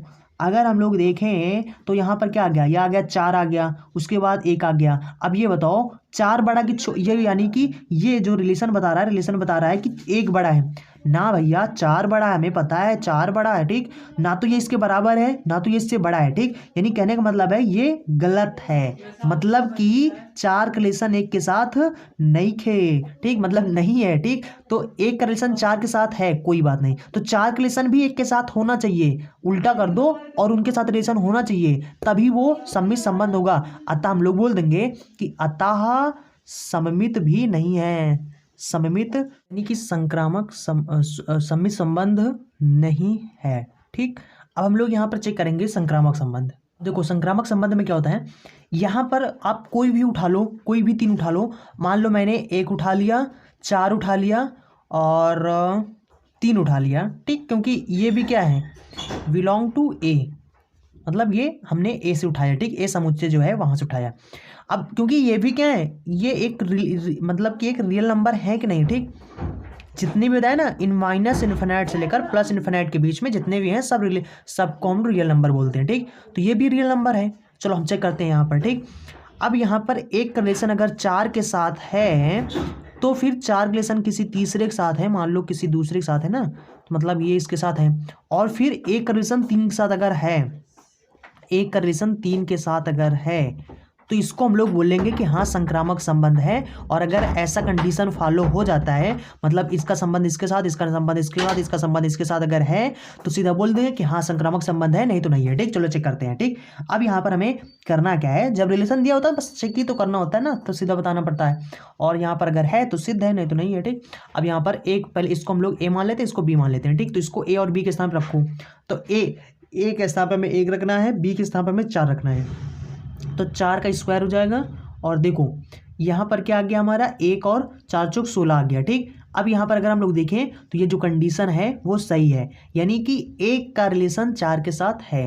ठीक है, ठीक, अब हम लोग 4 रिलेशन 3 के साथ चेक करते हैं, तो यानी कि अब कुछ देर के लिए इसको ए मानो इसको बी मानो। ठीक, तो यहाँ पर मतलब कि ए के स्थान पर हमें 4 रखना है, और यानी कि 4, इसका रिलेशन हमें चेक करने जा रहे हैं। ठीक, तो यहाँ पर इसको ए मानो इसको बी मानो, तो इसके स्थान पर 4 हो जाएगा, इसके स्थान पर हमने 3 रखी है, स्क्वायर कर देंगे तो यहाँ पे कितना हो जाएगा 4, और 4 का स्क्वायर कितना हो जाएगा 3, यहाँ पर रखेंगे 3 त्रिक का 9 हो जाएगा। ठीक, तो यानी कि 1 का रिलेशन 3 के साथ भी है।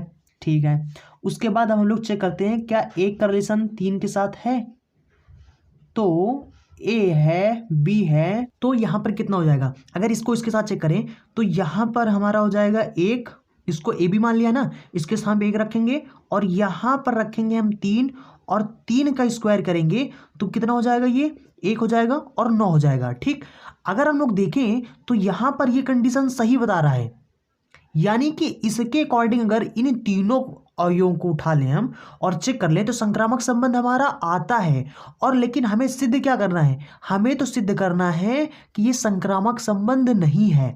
तो आपको यहाँ पर मतलब ये जो तीनों यानी अवयव उठाना है समुच्चय में से, वो ऐसे तीनों अवयव को उठाना है जो ये सिद्ध कर दे कि संक्रामक संबंध नहीं है। अब जैसे हमने यहाँ पर उठा लिया, इसमें देखो है ना, क्योंकि यहाँ पर सही बात है 1 यहाँ पर छोटा होता है और 9 यहाँ पर बड़ा होता है, तो यहाँ पर ये सही कंडीशन है, कंडीशन सही है, इसका मतलब कि 1 का 3 के साथ रिलेशन है। ठीक। तो आपको ये याद रखना है कि बस यहाँ पर तीनों को ऐसे उठाना है जो यहाँ पर संक्रामक संबंध ना सिद्ध कर दे। ठीक। तो हम यहाँ पर उठाएंगे सबसे पहले, जैसे कि यहाँ पर 3 उठा लें और 2 उठा लें और एक तीसरा ले लें। तीसरा आप चलो 1.5 ले लें। ठीक, मान लो 1.5 ले लेते हैं। ठीक। या फिर आप 2 ले सकते हो और दूसरा ले लो -2, एक ले लो -1 ले लो। ठीक।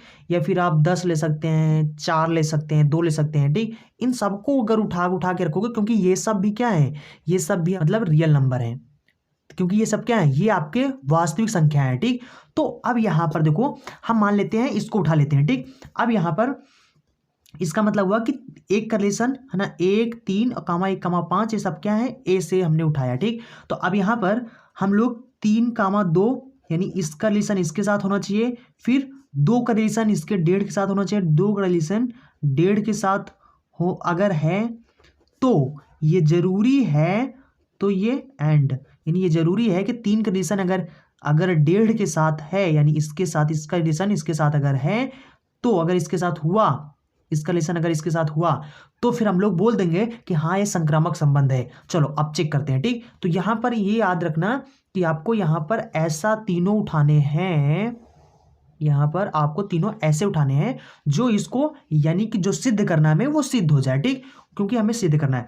अब यहां पर देखो, यहां पर अगर हम लोग रखेंगे तो इसके स्थान पर कहां गया, इसके स्थान पर रखेंगे तो 3 रखना है इसके स्थान पर हमने ना, यहां पर इसको ए मान लेना है, इसको बी मान लेना है।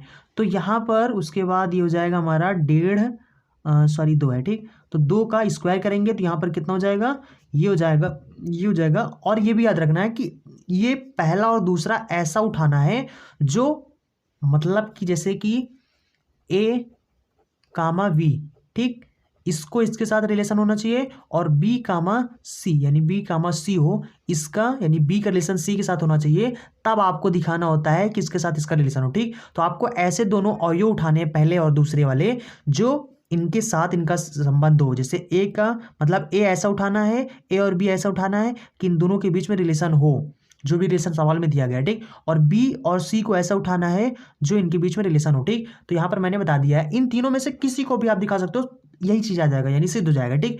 वैसे तो आप सभी उठा सकते हो, उसमें से कोई भी उठा सकते हो, बट वहां पे आपको ऐसा दिखाना है जो आपको सवाल में सिद्ध कर दे। ठीक।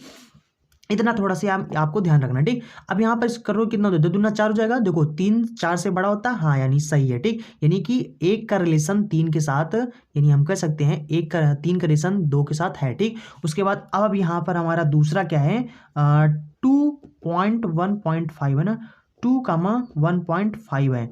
तो इसको हमें देखना है कि इसके साथ रिलेशन है कि नहीं है। ठीक। चेक करना है। अब यहाँ पर देखेंगे तो यहाँ पर हो जाएगा हमारा 2, और यहाँ पर 1.5 रखेंगे, इसका स्क्वायर कर देंगे तो यहाँ पर हो जाएगा 2, और इसके बाद 1.5 का स्क्वायर कितना होता है, 15 का वर्ग कितना होता है, 225 होता है। तो अंक के बाद दशमलव लगा दो, 2.25 हो जाएगा। ठीक। अगर हम लोग देखें तो यहाँ पर 2 है और ये 2 से 0.25 बड़ा है। ठीक। तो इसका मतलब कि हाँ ये भी सही है, मतलब कि हमारा कि 2,1.5 इसका भी रिलेशन आर के साथ है, मतलब कि 2 का रिलेशन 1.5 के साथ है। ठीक। अब ये जरूरी है कि अगर, अब यहाँ पर हम लोग चेक करते हैं पहला वाला आखिरी वाला, अगर इसके रिलेशन इसके साथ है तो संक्रामक संबंध होगा, नहीं तो नहीं होगा। ठीक। चलो इसको चेक करते हैं, यानी कि 3.1 है ना, 3,1.5 का रिलेशन देखते हैं। अगर इन दोनों के रिलेशन एक दूसरे के साथ है तो ठीक है। ठीक। और रिलेशन कैसा है, जो रिलेशन सवाल में दिया गया है। ठीक। इनके बीच में वही रिलेशन होना चाहिए। तो यहाँ पर इनके सवाल में रिलेशन जो दिया गया है वो हमारा ए है ना, इस प्रकार से दिया गया है। तो इसको ए मान लीजिए, इसको बी मान लो। ठीक। तो यहाँ पर हम उठा के रखेंगे तो यहाँ पर कितना हो जाएगा, ये हो जाएगा 3, और यहाँ पर हो जाएगा हमारा 1.5, इसका स्क्वायर कर दो तो यहाँ पर हो जाएगा 3, और यहाँ पर इसका स्क्वायर करेंगे तो ये हो जाएगा 2.25 हो जाएगा। ठीक। तो यहाँ पर अगर हम लोग देखें तो 3 बड़ा है ना कि ये बड़ा है, लेकिन ये क्या बोल रहा है, ये बोल रहा है कि ये बड़ा है, जो कि ये छोटा है, 3 से छोटा है। ठीक। तो यानी कि ये रिलेशन हमारा इसके, यानी कि अब हम लोग बोल सकते हैं कि ये जो कंडीशन है फॉलो नहीं कर रहा है, इसका मतलब कि यानी कि ये 3 का रिलेशन 1.5 के साथ नहीं है। तो हम लोग बोल देंगे कि 3,1.5 is not belong to R. अतः हम लोग बोलेंगे कि संक्रामक संबंध संक्रामक नहीं है, ठीक, संक्रामक संबंध नहीं है। तो इस तरीके से, क्योंकि अब यहाँ पर नीचे लिख देना अतः दिया, मतलब अतः ना तो सम्मित है, न स्वातुल है, न संक्रामक है, उसके बाद साइड में लिख देना प्रूव्ड है, ठीक, ये आपका सिद्ध हो गया। तो जब सिद्ध करना आ जाए, वैसे ज़्यादातर सिद्ध करना ही आएगा, सिद्ध करना आ जाएगा तो बहुत आसान होता है, फटाक से उसको सिर्फ हमें एग्जाम्पल उठा के उसको दिखा के बस सिद्ध, यानी मतलब उसको दिखाना होता है कि हाँ ये चीज़ नहीं है, ठीक, बस एग्जाम्पल उठा के सिर्फ दिखाना होता है। तो सरल कीजिए, सिद्ध कीजिए, बहुत आसान होता है, ठीक। अब देखो यहाँ पर इस चैप्टर में इस तरीके से भी क्वेश्चन पूछ लेते हैं संबंध और फलन में, मतलब संबंध में बस इतना ही पूछते हैं जितना मैंने अभी आपको समझा दिया, और कभी कभार क्वेश्चन ये भी पूछ लेते हैं, संबंधों की संख्या पूछ लेते हैं, ठीक। तो इसको कैसे बताओगे, देखो किसी समुच्चय में इस तरीके से दो समुच्चय आपको दे देंगे और बोलेंगे कि इन दोनों जैसे कि मान लो ए बराबर है, ए बराबर मान लो अवयव दे दिए 1 2 है ना 3, इस तरीके 4 5 है ना, इस तरीके से मान लो दे दिए हैं, ठीक। और बी बराबर मान लो दे देते हैं ए बी सी, ऐसे मान लो दे दिए, ठीक। ये इस समुच्चय के अवयव है ना, ये ए बी सी, ठीक। तो इसमें अगर हम लोग समुच्चय ए में देखें तो 1 2 3 4 5 5 अवयव हैं, समुच्चय बी में देखें कितने 1 2 3 3 अवयव हैं, तो यहाँ पर ये अवयव होते हैं, ठीक। तो आपको यही देखना है कि यहाँ पर दो समुच्चय दे देंगे, अब बोलेंगे कि इन दोनों समुच्चय के बीच में कितने संबंध हो सकते हैं, संबंधों की यानी संख्या पूछेंगे। तो संबंधों की संख्या बताने के लिए हमें देखना है कि दोनों समुच्चय में कितने अवयव हैं, ठीक। जब यानी कि और इतने जितने अवयव हैं इनकी अवयव, यानी जैसे मान लो इसमें है, मान लेते हैं इसके समुच्चय अवयव की संख्या पूरा टोटल n मान लेते हैं, ठीक। और इसमें मान लो समुच्चय की संख्या मान लेते हैं टोटल n है, तो यहाँ पर संबंधों की संख्या कितना होगा 2 घात mn होता है, ठीक। ये हमारा सूत्र होता है, ठीक। तो m यहाँ पर क्या है, जो इसमें संबंधों यानी कि जो अवयव होते हैं उनकी संख्या, और n क्या है, जो दूसरे वाले जो आपका मतलब दिया जाएगा समुच्चय उसमें अवयव जितने होते हैं उनकी संख्या हो जाएगा, ठीक। तो हम लोग देखो यहाँ पर सवाल में कहते हैं कि समुच्चय a में 5 अवयव हैं और समुच्चय एक अन्य समुच्चय b है उसमें 3 अवयव हैं, तो a और b में संबंधों की संख्या कितना हो जाएगा, यहाँ पर जाएगा 2 और यहाँ पर 3 इसमें 5 इसमें है, तो 3 गुणे 5 कितना हो जाएगा 3 5 3 15 हो जाएगा, ठीक। तो यानी 2 का घात 15 इतने ही संबंध बनेंगे, बस ये आपका आंसर हो जाएगा, ठीक। तो इतना छोटा सा क्वेश्चन आपका 1 नंबर 2 नंबर में पूछ लेते हैं, ठीक। अब इसके बाद हम लोग पढ़ेंगे यहाँ पर फलन, फलन क्या होते हैं, ठीक। तो बस संबंध और फलन में हमें संबंध में इतना ही पूछ देंगे, और फलन में हमें एक देखना है, एक तो हमें देखना है कि एकाकी क्या होता है, ठीक। एकाकी पढ़ना अच्छे से, और एक पढ़ना है आच्छादक, यहीं से क्वेश्चन बनेगा 100%, ठीक। अगर आएगा तो यहाँ से, तो यहाँ पर हमें देखो, अब यहाँ पर देखो 100% नहीं 99 है ना 99, ठीक। तो अब यहाँ पर क्या है कि 100% किसी को पता नहीं होता ना कहाँ से क्वेश्चन बनेगा।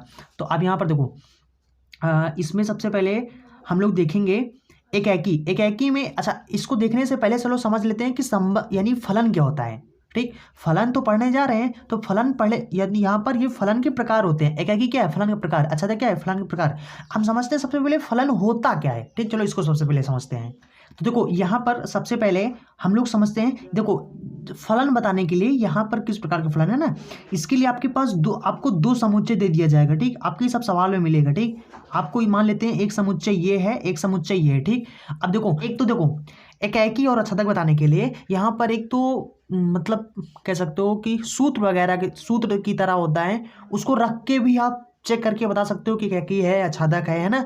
और दूसरा तरीका होता है कि चित्र बना के भी आप इस तरीके से प्रतिचित्रण के माध्यम से यानी आप बता सकते हो कि वो कैसा फलन है, एकाकी आच्छादक है, ठीक। लेकिन हम लोग वहां पर अभी एकाकी आच्छादक नहीं पढ़ रहे हैं, अभी हम लोग यहाँ पर समझ रहे हैं कि फलन क्या होता है, एक्चुअली में फलन होता क्या है ना, इसको समझते हैं। तो यहाँ पर फलन के लिए यहाँ पर दो समुच्चय होते हैं, दो समुच्चय दे दिया जाएगा, ठीक। मान लेते हैं, अच्छा सवाल में आपसे इस प्रकार से F such that an arrow बना के एन इस तरीके से दे देंगे, तो एक समुच्चय हो गया, एक समुच्चय हो गया, ठीक। इस तरीके से दे देंगे। तो मान लेते हैं कि एक ये है, अभी कुछ देर के अंदर इसको ए बी मान लेते हैं, ठीक।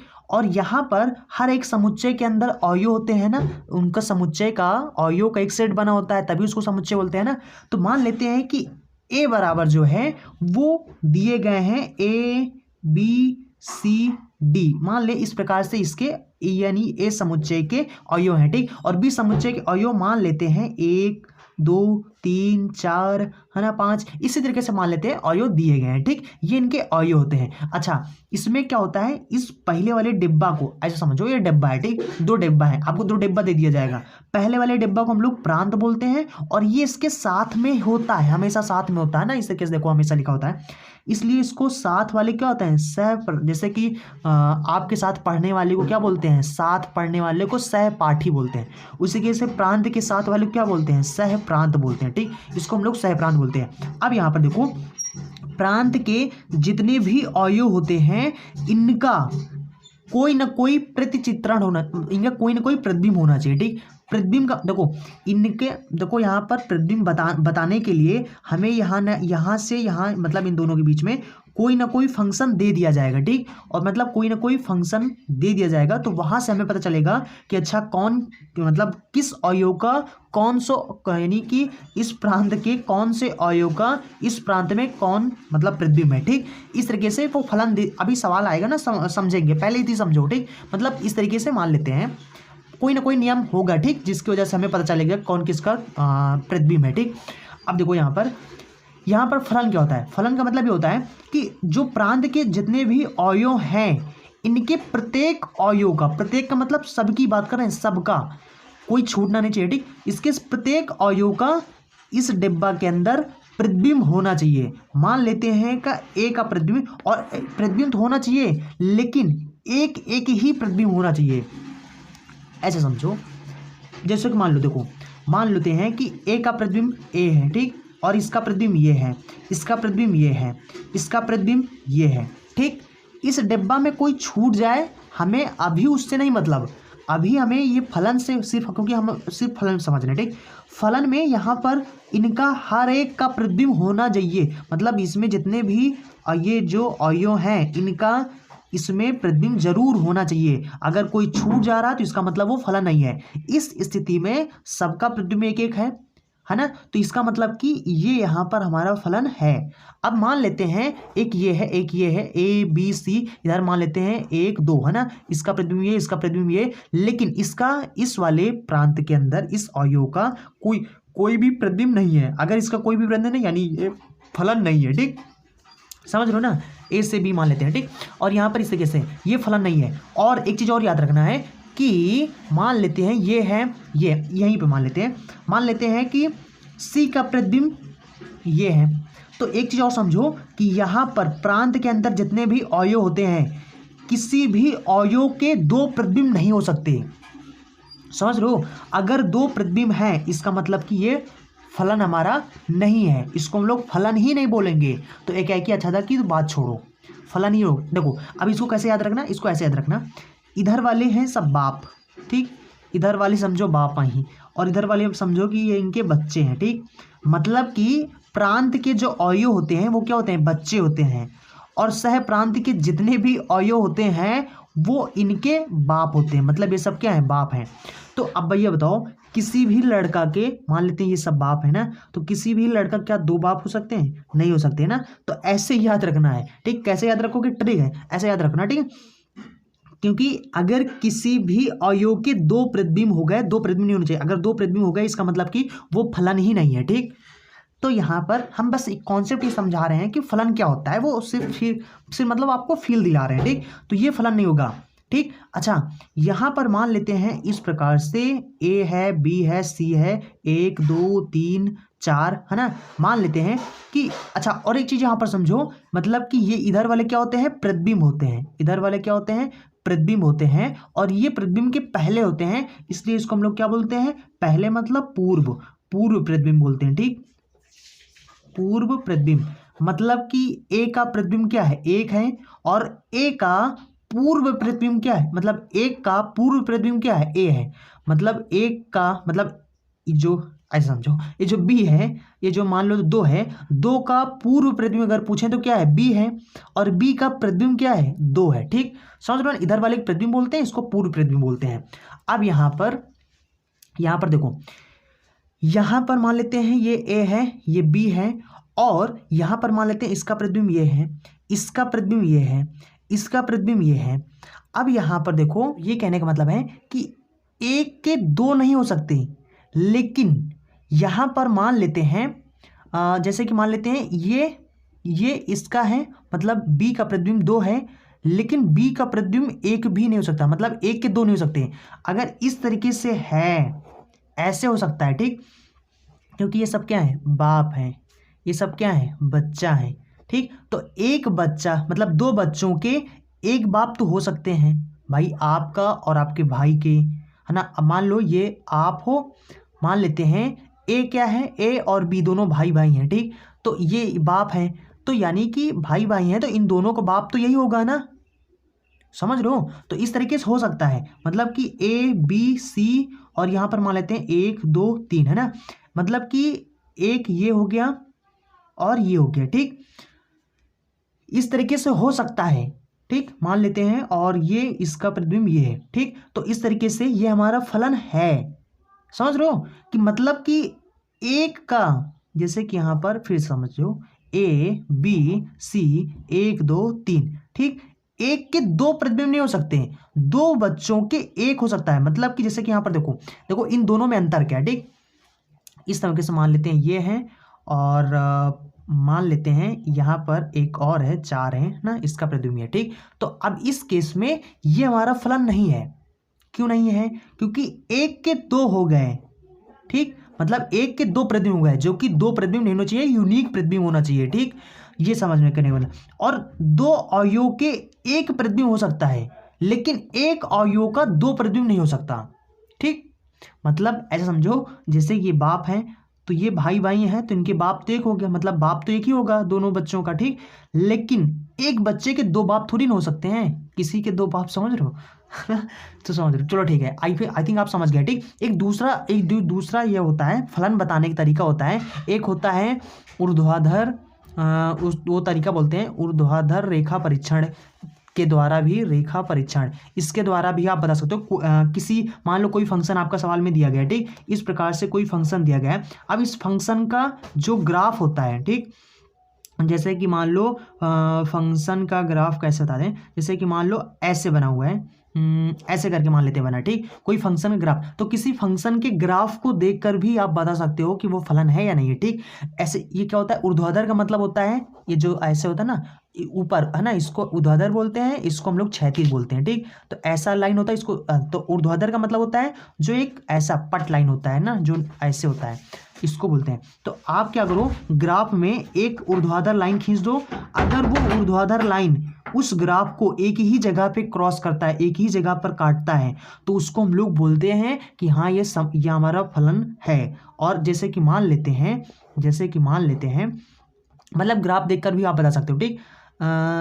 जैसे कि कैसे बना दे ग्राफ, जैसे कि अगर इस प्रकार से ग्राफ बनाए तो भी, तो हमारा ये यहाँ पे अगर हम ऊर्ध्वाधर लाइन खींचे, कहीं पर भी ऊर्ध्वाधर लाइन खींचो, तो वो एक ही जगह, देखो ये यहाँ पे काट रहा है, ये कहाँ पे, मतलब एक ही जगह पे अगर काट रहा है तो हमारा वो फलन होता है। अब फलन कब नहीं होगा, जैसे कि अगर 2 जगह पर काट दे, ठीक, जैसे कि ऐसे मान लो हमारा ग्राफ मान लेते हैं ऐसे बना हुआ, ठीक। कहाँ पर बता दें, जैसे कि मान लो हमारा ग्राफ ऐसे बना हुआ है, ठीक, ये है हमारा ग्राफ, और मान लेते हैं ग्राफ हमारा ऐसे बना हुआ है, ठीक। इस प्रकार से कोई ग्राफ है, और अगर आपसे पूछ ले जाए कि ये बताओ कि ये क्या ये फलन है या नहीं है, ठीक।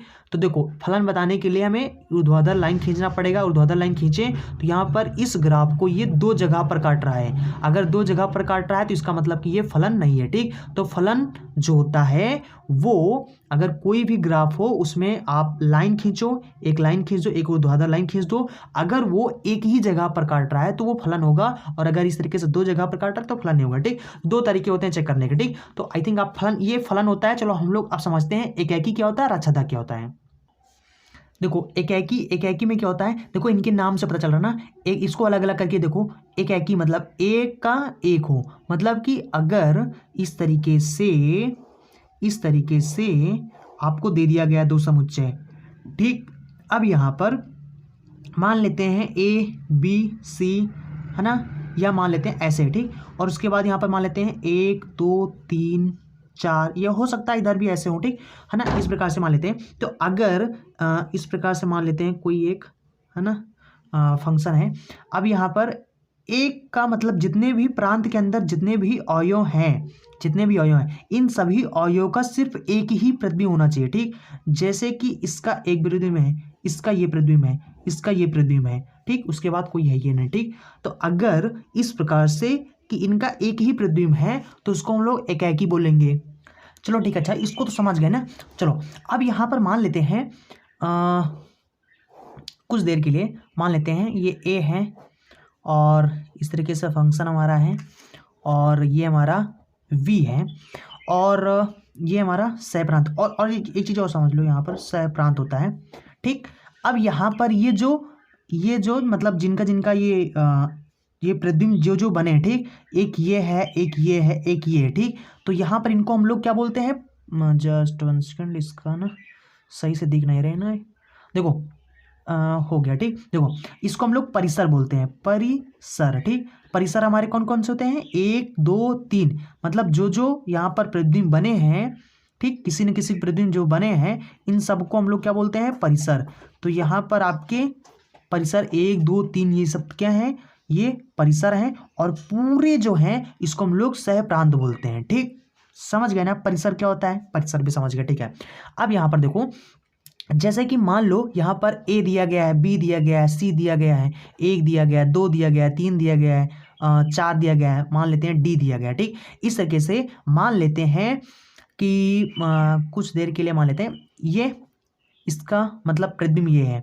ठीक, और मान लेते हैं कि बी का प्रतिबिंब भी एक, और यहाँ पर बी का प्रतिबिंब भी एक है और सी का प्रतिबिंब मान लेते हैं सी का प्रतिबिंब मान लेते हैं 3 है। ठीक, और डी का प्रतिबिंब मान लेते हैं 4 है। तो यहाँ पर देखो कि यहाँ पर क्या ये हमारा एकाकी फलन है। एकाकी फलन का मतलब होता है प्रांत के अंदर हर एक अवयव का सिर्फ एक ही प्रतिबिंब होना चाहिए।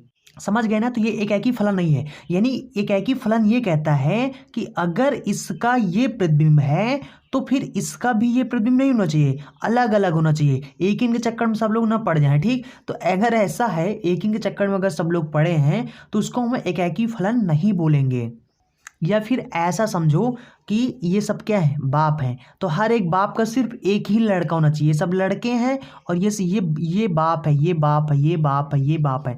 जितने अवयव होते हैं मतलब इस समुच्चय के जितने भी अवयव हैं उनको बाप बाप नाम दे दो। ठीक, तो हर एक बाप का सिर्फ एक ही लड़का होना चाहिए। ये सब लड़के हैं, ये सब लड़के हैं। ठीक, तो हर एक बाप का, यानी कि इसका जैसे यहाँ पर देखो ये बाप है, इसका क्या, इस बाप का कितने लड़के हैं, एक ही लड़का है।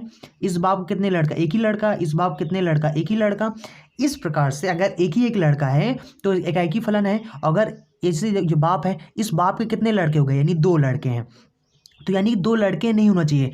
अगर 2 लड़के हैं तो क्या बोलेंगे, तो उसको हम लोग बोलेंगे कि भैया इनके बहुत से लड़का हैं। बहुत से लड़के का मतलब हुआ कि इसको हम लोग बोलेंगे, या तो इसको हम बोल देंगे कि एकाकी नहीं है। अगर इस प्रकार से कंडीशन है तो बोल देंगे कि ये जो फलन है हमारा वो एकाकी नहीं है, या तो इस तरीके से बोल दो, या फिर आप उसको बहु एक फलन बोल सकते हो। ठीक, यानी कि बहुत का एक ही है, तो ना ये सब क्या है, सब नाम से पता चल रहा है। ठीक, बहु एक फलन, तो बहु एक फलन बोल देंगे। ठीक, तो यानी ये फलन कैसा है, बहु एक फलन है, बहुत का एक ही है। ठीक, तो इस तरीके से ऐसे ऐसे मतलब ट्रिक से याद रखो, इनके नाम से याद रखो ना, बहु एक फलन। और जब एक का एक हो, एक का एक हो, एक के चक्कर में जब सब ना पड़े तब उसको हम लोग बोलेंगे एकाकी फलन। समझ रहे हो ना, आई थिंक आप समझ गए होंगे। चलो हम लोग यहाँ पर अच्छा तक समझते हैं। और एकाकी बताने के लिए एक दूसरा भी तरीका होता है हमारा, जैसे कि मान लो फंक्शन यहाँ पर f(x) बराबर में यहाँ पर मान लो यक्स दे दिया गया। ठीक, मान लो 2x दे दिया गया। ठीक, अब यहाँ पर एकाकी बताने के लिए आप क्या करो, यानी ये यक्स के स्थान पर एक बार आप x1 इसको बना दो और एक बार इसको आप इसके स्थान पर x2 रख दो। ठीक, और फिर दोनों को बराबर कर दो, जो भी आए उसको बराबर कर दो। बराबर करने पर अगर x1 यानी ये जो x1 है यहाँ पर जो रखो, यहाँ पर जो रखो, अगर वो दोनों यानी x1 x2 के बराबर आ गया तो भी इसको हम लोग बोलेंगे, ये हमारा फार्मूला वाला तरीके से होगा ना, मतलब तो इसको हम लोग बोलेंगे कि हाँ ये हमारा एकाकी फलन है। ठीक, ठीक। जैसे कि मान लो यहाँ पर f(x) बराबर 2x फलन दे दिया गया है, ठीक। आपसे कहते हैं कि बताओ कि ये हमारा जो फलन है वो एक ही फलन है कि नहीं है, ठीक। तो यहाँ पर यानी इसके स्थान पर आप x1 रखोगे तो यहाँ इसको भी x1 बनाना पड़ेगा, तो यहाँ पर कितना बन जाएगा, ये 2x1 हो जाएगा। और जब आप यहाँ पर x2 रखोगे तो यहाँ पर क्या करो, यहाँ पर कहते हैं x2 रख के देखो, x2 यहाँ पर रखोगे तो यहाँ पर रखोगे तो कितना हो जाएगा, ये 2x2 हो जाएगा। अब इसको सॉल्व करो, इसको इससे कैंसिल करो, यानी x1 x2 के बराबर आ गया। इसका मतलब कि ये क्या है, हमारा एक ही फलन है। अगर x1 x2 के बराबर आ जाए तो एक ही फलन है, ठीक। तो दूसरा तरीका ये होता है, और पहला तरीका हमारा क्या होता है कि आप इस तरीके से इसका जो चित्र है उसको बनाकर बता सकते हो, ठीक। अब आच्छादक में क्या होता है, आच्छादक में भी इस प्रकार से दे देते हैं, इस प्रकार से मान लेते हैं, ठीक। पहले इसको समझते हैं, फिर उसके बाद इसके लिए भी थोड़ा सा फार्मूला टाइप में होता है, लेकिन आच्छादक अगर आप चित्र से ही समझो ना ज़्यादा बेटर रहेगा, ठीक। यहाँ पर a है, मान लेते हैं v है, ये कोई फंक्शन है, ठीक। और यहाँ पर मान लेते हैं इनका अवयव a है, b है, c है, मान लेते हैं d है, और यहाँ पर मान लेते हैं 1 है, 2 है, 3 है, 4 है, 5 है, ठीक। आच्छादक कब होता है, पहली बात समझो, आच्छादक अगर सह प्रांत और जो परिसर होता है अगर दोनों बराबर हैं तो उसको हम लोग बोलेंगे आच्छादक फलन है। किसी का भी अगर सह प्रांत और परिसर अगर बराबर है ना, तो उसको कोई भी फलन है ना, उसको हम लोग बोलेंगे, अगर उसका सह प्रांत और परिसर बराबर है तो उसको बोलेंगे कि हाँ आच्छादक फलन है। अगर नहीं बराबर नहीं है तो आच्छादक फलन नहीं है, ठीक। अब देखो यहाँ पर चित्र के माध्यम से कैसे बताओगे, देखो मान लेते हैं कि जो फंक्शन दिया गया है उसमें हमने चेक किया, ठीक। यानी कि इन सब वैल्यूओं को उठा के रखा और तब पता चला हमें कि अच्छा a का प्रतिबिंब ये है, इसका प्रतिबिंब ये है, और मान लेते हैं इसका प्रतिबिंब ये है, ठीक। और मान लेते हैं इसका प्रतिबिंब ये है, ठीक। अब यहाँ पर क्या ये आच्छादक फलन है, हाँ है, ठीक। अब पहले देखो ये सब क्या होते हैं, इसको हम लोग प्रांत बोलते हैं, इसको हम लोग क्या बोलते हैं, सह प्रांत बोलते हैं, ठीक। ये सह प्रांत होता है। तो सह प्रांत हमारे कौन कौन से हैं, सह प्रांत हमारे हैं 1 2 3 1 से 5 तक, ठीक। तो 1 है, 2 है, 3 है, 4 है और 5 है, ठीक। ये सह प्रांत होता है। अभी मैंने आपको परिसर निकालना बताया था कि परिसर क्या होता है, जिनका जिनका जो जो किसी न किसी का प्रतिबिंब है वही सब हमारे कार्य प्रतिबिंब यानी परिसर, उनको हम लोग परिसर बोलते हैं। तो परिसर कौन कौन से हैं, एक ये है, चलो परिसर लिख लेते हैं, एक है, और एक ये भी चित्र बना है यानी ये भी है, और ये वाला नहीं किसी का इसलिए ये नहीं है, ठीक। तो ये 4 है और उसके बाद 5 भी नहीं है, ठीक। तो हमारे जो परिसर है वो कितने हैं, 1 2 है ना, ये है, ठीक। अब ये बताओ क्या दोनों जने बराबर हैं, नहीं है भाई। अरे देखो इसमें 1 2 3 4 5 लोग हैं, इसमें 1 2 3 ही लोग हैं, क्या दोनों जने बराबर हैं, नहीं है। यानी इसका प्रांत और परिसर बराबर नहीं है, इसका मतलब कि ये आच्छादक फलन नहीं है, ठीक। ऐसे भी आप बता सकते हो इनका प्रांत और सहप्रांत देखकर, ठीक।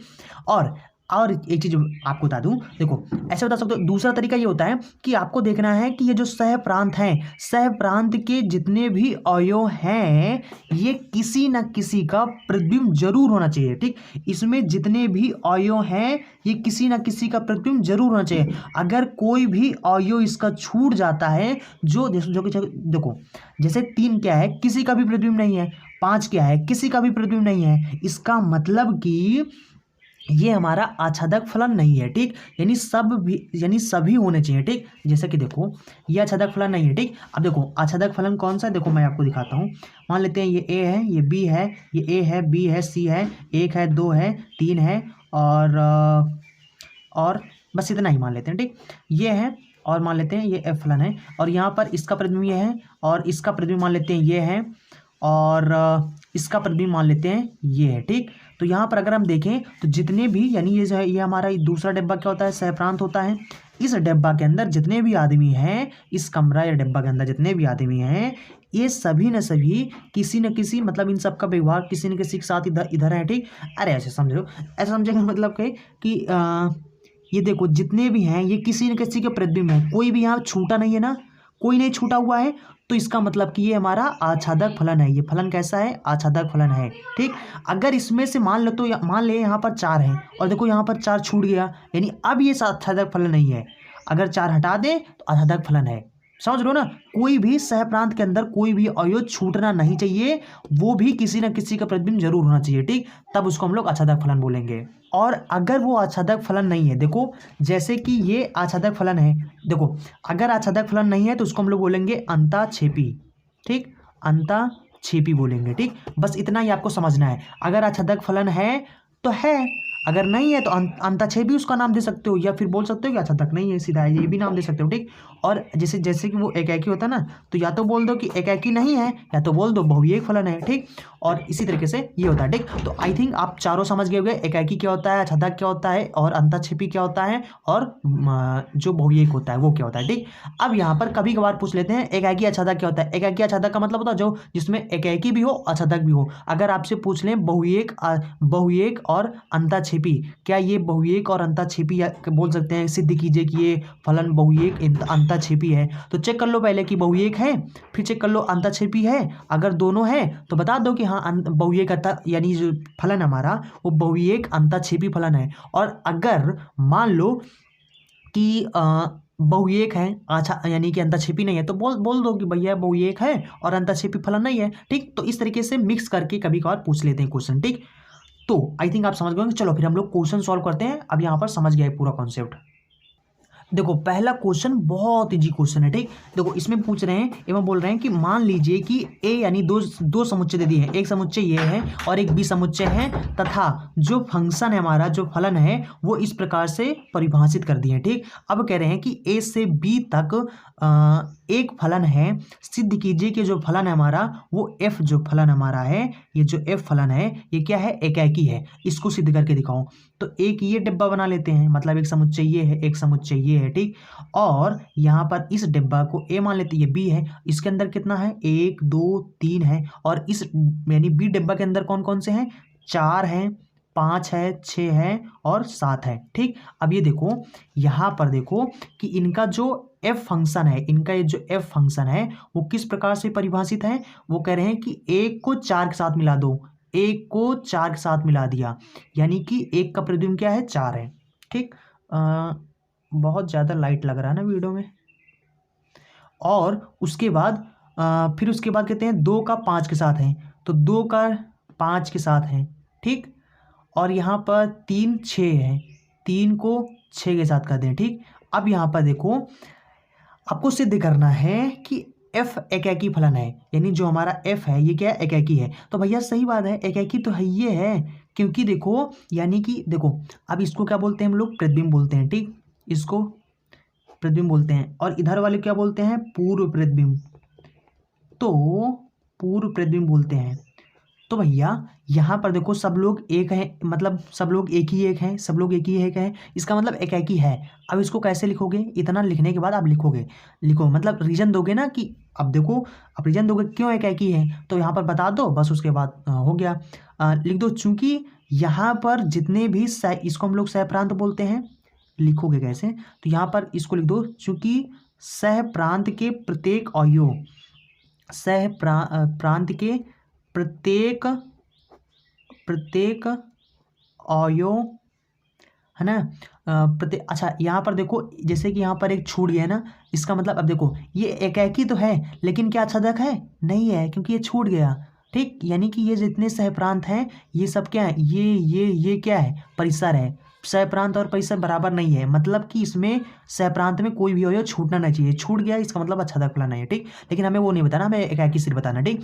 तो यानी लिख दो चूंकि सहप्रांत के प्रत्येक अवयव का ये जो पूर्व प्रतिबिंब है, प्रत्येक अवयव का पूर्व प्रतिबिंब, ठीक, पूर्व प्रतिबिंब केवल और केवल एक ही है ना, इसलिए है ना, इसलिए ये है एकाकी फलन है। बस इतना लिख दो, बस तुरंत नंबर मिल जाएगा, ठीक, पूरे नंबर। एकाकी फलन है, ठीक। आई थिंक आप समझ गए होंगे। चलो फिर हम लोग अगला सवाल देखते हैं। देखो ये क्वेश्चन पूछा गया है कि सिद्ध कीजिए कि fx बराबर में 2x द्वारा प्रदत्त फलन हमारा जो f सच दैट n से n में है एक ही फलन है। ठीक, यहाँ पर ये है एक डिब्बा, ये चित्र बनाकर मैं आपको समझा रहा हूँ। ठीक, बाकी मैं देखो अगर एक ही दिखाना है तो मैंने बताया ना फार्मूला वाले तरीके से ऐसे भी बता सकते हो आप। इसके स्थान पे एक बार x1 रखो, एक बार इसके स्थान पर x2 रखो और दोनों को बराबर कर दो। यहाँ पर x1 रखेंगे कितना हो जाएगा, ये 2x1 हो जाएगा। अगर यहाँ पे x2 रखेंगे तो ये हो जाएगा हमारा 2x2, इससे काट दो, ये x1 x2 के बराबर आ गया। अतः बता दो, अतः एकाकी फलन है, अतः एकाकी फलन है, बस हो गया है ना। और अगर चित्र के माध्यम से बताना चाहते हो तो n और दूसरा डिब्बा भी n है और इनके बीच में फलन जो हमारा f है वो कैसे है देखो। अब यहाँ पर n का मतलब क्या होता है, नेचुरल नंबर, और नेचुरल नंबर में कौन कौन से होते हैं, 1 से लेकर 1 2 3 4 5 ऐसे करके। ठीक, यानी इस डिब्बा के अंदर कौन कौन से हैं, इसमें भी है ए नेचुरल, ये भी एच नेचुरल। ठीक, यानी 1 2 3 4 डैश डैश डैश करके अंत तक। ठीक, इस तरीके से इसमें भी है 1 2 3 4 5 6 डैश डैश डैश करके अनंत तक। ठीक, अब यहाँ पर कहते हैं कि देखो अब यहाँ पर कैसे है ना, fx लिखो बराबर में 2x लिखो। ठीक, यहाँ पर x का वैल्यू जो है, x का वैल्यू आप इनमें से जितने भी अवयव हैं इनमें से उठा के रखो x के स्थान पर। ठीक, जहाँ जहाँ x है, ठीक, फलन में रखो और यहाँ पर है ना, यानी इसके स्थान पर ये जो अवयव हैं, जैसे मान लो मैंने 1 उठा लिया। ठीक, इसके स्थान पर 1 उठा के रखा तो कितना हो गया, यानी x के स्थान पर अगर यहाँ पर जो वही यहाँ पर रखना है, इसके स्थान पर मैंने 1 रख दिया, 2 का नाम 2 आ गया। ठीक, यानी कि 1 रखने पर 2 आ गया तो मतलब 1 का प्रतिबिंब कौन हो जाएगा, 2 हो जाएगा। ठीक, मतलब 1 को 2 के साथ इसका प्रतिबिंब हो जाएगा। ठीक, उसके बाद अब यहाँ पर 2 का प्रतिबिंब कौन बनेगा, यहाँ से फलन से पता चलता है। ठीक, तो यहाँ पे x के स्थान पर रखो, 2 गुणे में 2 दूना 4 हो जाएगा, यानी 2 का प्रतिबिंब कितना, 4, तो यानी 2 को 4 का यानी 2 का प्रतिबिंब 4 हो जाएगा। इस तरीके से 3 रखोगे तो 3 दूना कितना हो जाएगा, 6 हो जाएगा, तो 3 और 6 हो जाएगा। ठीक, बस इतना ही समझ लो। अब यहाँ पर देखो अगर हम लोग देखें तो यहाँ पर जितने भी, अब यहाँ पर जो है देखो 4 रखोगे तो 8 मिलेगा, 5 रखोगे तो 5 दूना 10 मिलेगा, 6 रखोगे तो 12 मिलेगा। मतलब जितने भी यहाँ पर अगर हम लोग देखें जितने भी इधर अवयव हैं, मतलब प्रांत के अंदर हमारे जितने भी अवयव हैं, जितने भी अवयव हैं इन सबका इनके मतलब कि अगर हम लोग देखें तो जितने भी सह प्रांत के अवयव हैं इनका जो पूर्व प्रतिबिंब है वो क्या मिल रहा है, एक ही एक मिल रहा है, एक ही एक मिल रहा है। इसका मतलब कि हमारा ये एकाकी फलन है। तो आप यहाँ से भी रीजन दे सकते हो कि सह प्रांत के जितने भी अवयव हैं उनका जो पूर्व प्रतिबिंब है वो सब एक ही है, इस वजह से ये हमारा एकाकी फलन है। ठीक, तो दोनों तरीके से आप बता सकते हो, आपको जो मर्जी उस तरीके से आप बता सकते हो। ठीक, चलो अगला सवाल देखते हैं। अच्छा, इसी में आपसे पूछ लिया जाए कि अगर ये बताओ कि एक ये आच्छादक है कि नहीं है। ठीक, तो देखो इसमें 3 छूट गया और इसमें कौन छोड़े, 5 छूट गया। इसी तरीके से अगर 3 छूट गया, 5 छूट गया, यानी कोई भी इसमें छूटना नहीं चाहिए, किसी न किसी का प्रतिबिंब जरूर होना चाहिए। लेकिन यहाँ पे छूट गए, बीच बीच में देखो छूट गए है ना, इसका मतलब कि आच्छादक फलन नहीं है। ठीक, कोई भी नहीं छूटना चाहिए, सबके सब यहाँ पर किसी ना किसी का प्रतिबिंब जरूर होना चाहिए। ठीक, इस वजह से आच्छादक नहीं है। चलो अगला सवाल देखते हैं। अगला सवाल जैसे कि ये क्वेश्चन तो सेम ही क्वेश्चन है। ठीक, इसको करा चुके हैं। तो देखो ये आपका क्वेश्चन है, हमारा कहते हैं सिद्ध कीजिए कि fx बराबर में अगर x क्यूब है तो द्वारा प्रदत्त फलन जो हमारा है वो r से r है। मतलब कि जो 2 डिब्बा बनाने हैं आपको, उनके अंदर जो रखना है अवयव वो कोई ना कोई रियल नंबर रखना है। इसके भी अंदर सब रियल नंबर है, इसके भी अंदर सब रियल नंबर है। ठीक, अब यहाँ पर आपको दिखाना है कि ये एकाकी है। ठीक, चलो कोई रियल नंबर क्या होते हैं, रियल नंबर अभी मैंने आपको बताया है कि जो होते हैं माइनस से लेकर प्लस इन्फिनिट तक का जितने भी होते हैं, दशमलव में हो या बटा में हो, वो सब हमारे क्या होते हैं, रियल नंबर होते हैं, यानी वास्तविक संख्या होते हैं। ठीक, देखो अब यहाँ पर रखो, जैसे कि मान लो यहाँ पर हम एक तरीके से मान लेते हैं माइनस इन्फिनिट से लेकर, है ना, इस तरीके से बीच में कहीं पर -2 मिलेगा, -1 मिलेगा, 0 मिलेगा, फिर 1 मिलेगा, 2 मिलेगा, 3 मिलेगा, धीरे धीरे धीरे करके यहाँ पर प्लस इन्फिनिट तक जाएगा। ठीक, इस तरीके से इधर भी मिलेगा, इतना मिलेगा। ठीक, और यहाँ पर मान लेते हैं माइनस कहीं पर 8 मिलेगा, फिर कहीं पर 1 मिलेगा। ठीक, और या कहीं पर 0 मिलेगा, इस तरीके से 1 मिलेगा, कहीं ना कहीं आपका 1 मिलेगा, 3 मिलेगा। ठीक, इस तरीके से और आओगे सॉल्व करोगे 8 मिलेगा, इस तरीके से इन्फिनिट तक। ठीक है ना, इसी तरीके से यहाँ पर -3 कहीं पर मिलेगा। ठीक, अब यहाँ पर एफ जो दिया गया हमारा, ठीक, fx बराबर में क्या दिया गया, x³ दिया गया। ठीक, x के स्थान पर इनमें से उठा के रखो, फिर पता चल जाएगा कि कौन किसका प्रतिबिंब है। ठीक, यहाँ पे हम लोग उठा के रखते हैं -2 उठा के। ठीक, -2 अगर यहाँ पर रखेंगे तो यहाँ पर कितना हो जाएगा, यहाँ पर -2 रखेंगे, इसका क्यूब करेंगे तो कितना आ जाएगा, -8 आ जाएगा। ठीक, तो यानी कि -2 का प्रतिबिंब कितना हो जाएगा, -8। ठीक, और यहाँ -1 रखेंगे तो कितना हो जाएगा, -3 हो जाएगा। ठीक, -1 रखने पर -3 आ जाएगा, तो यानी इसका प्रतिबिंब -3 हो गया।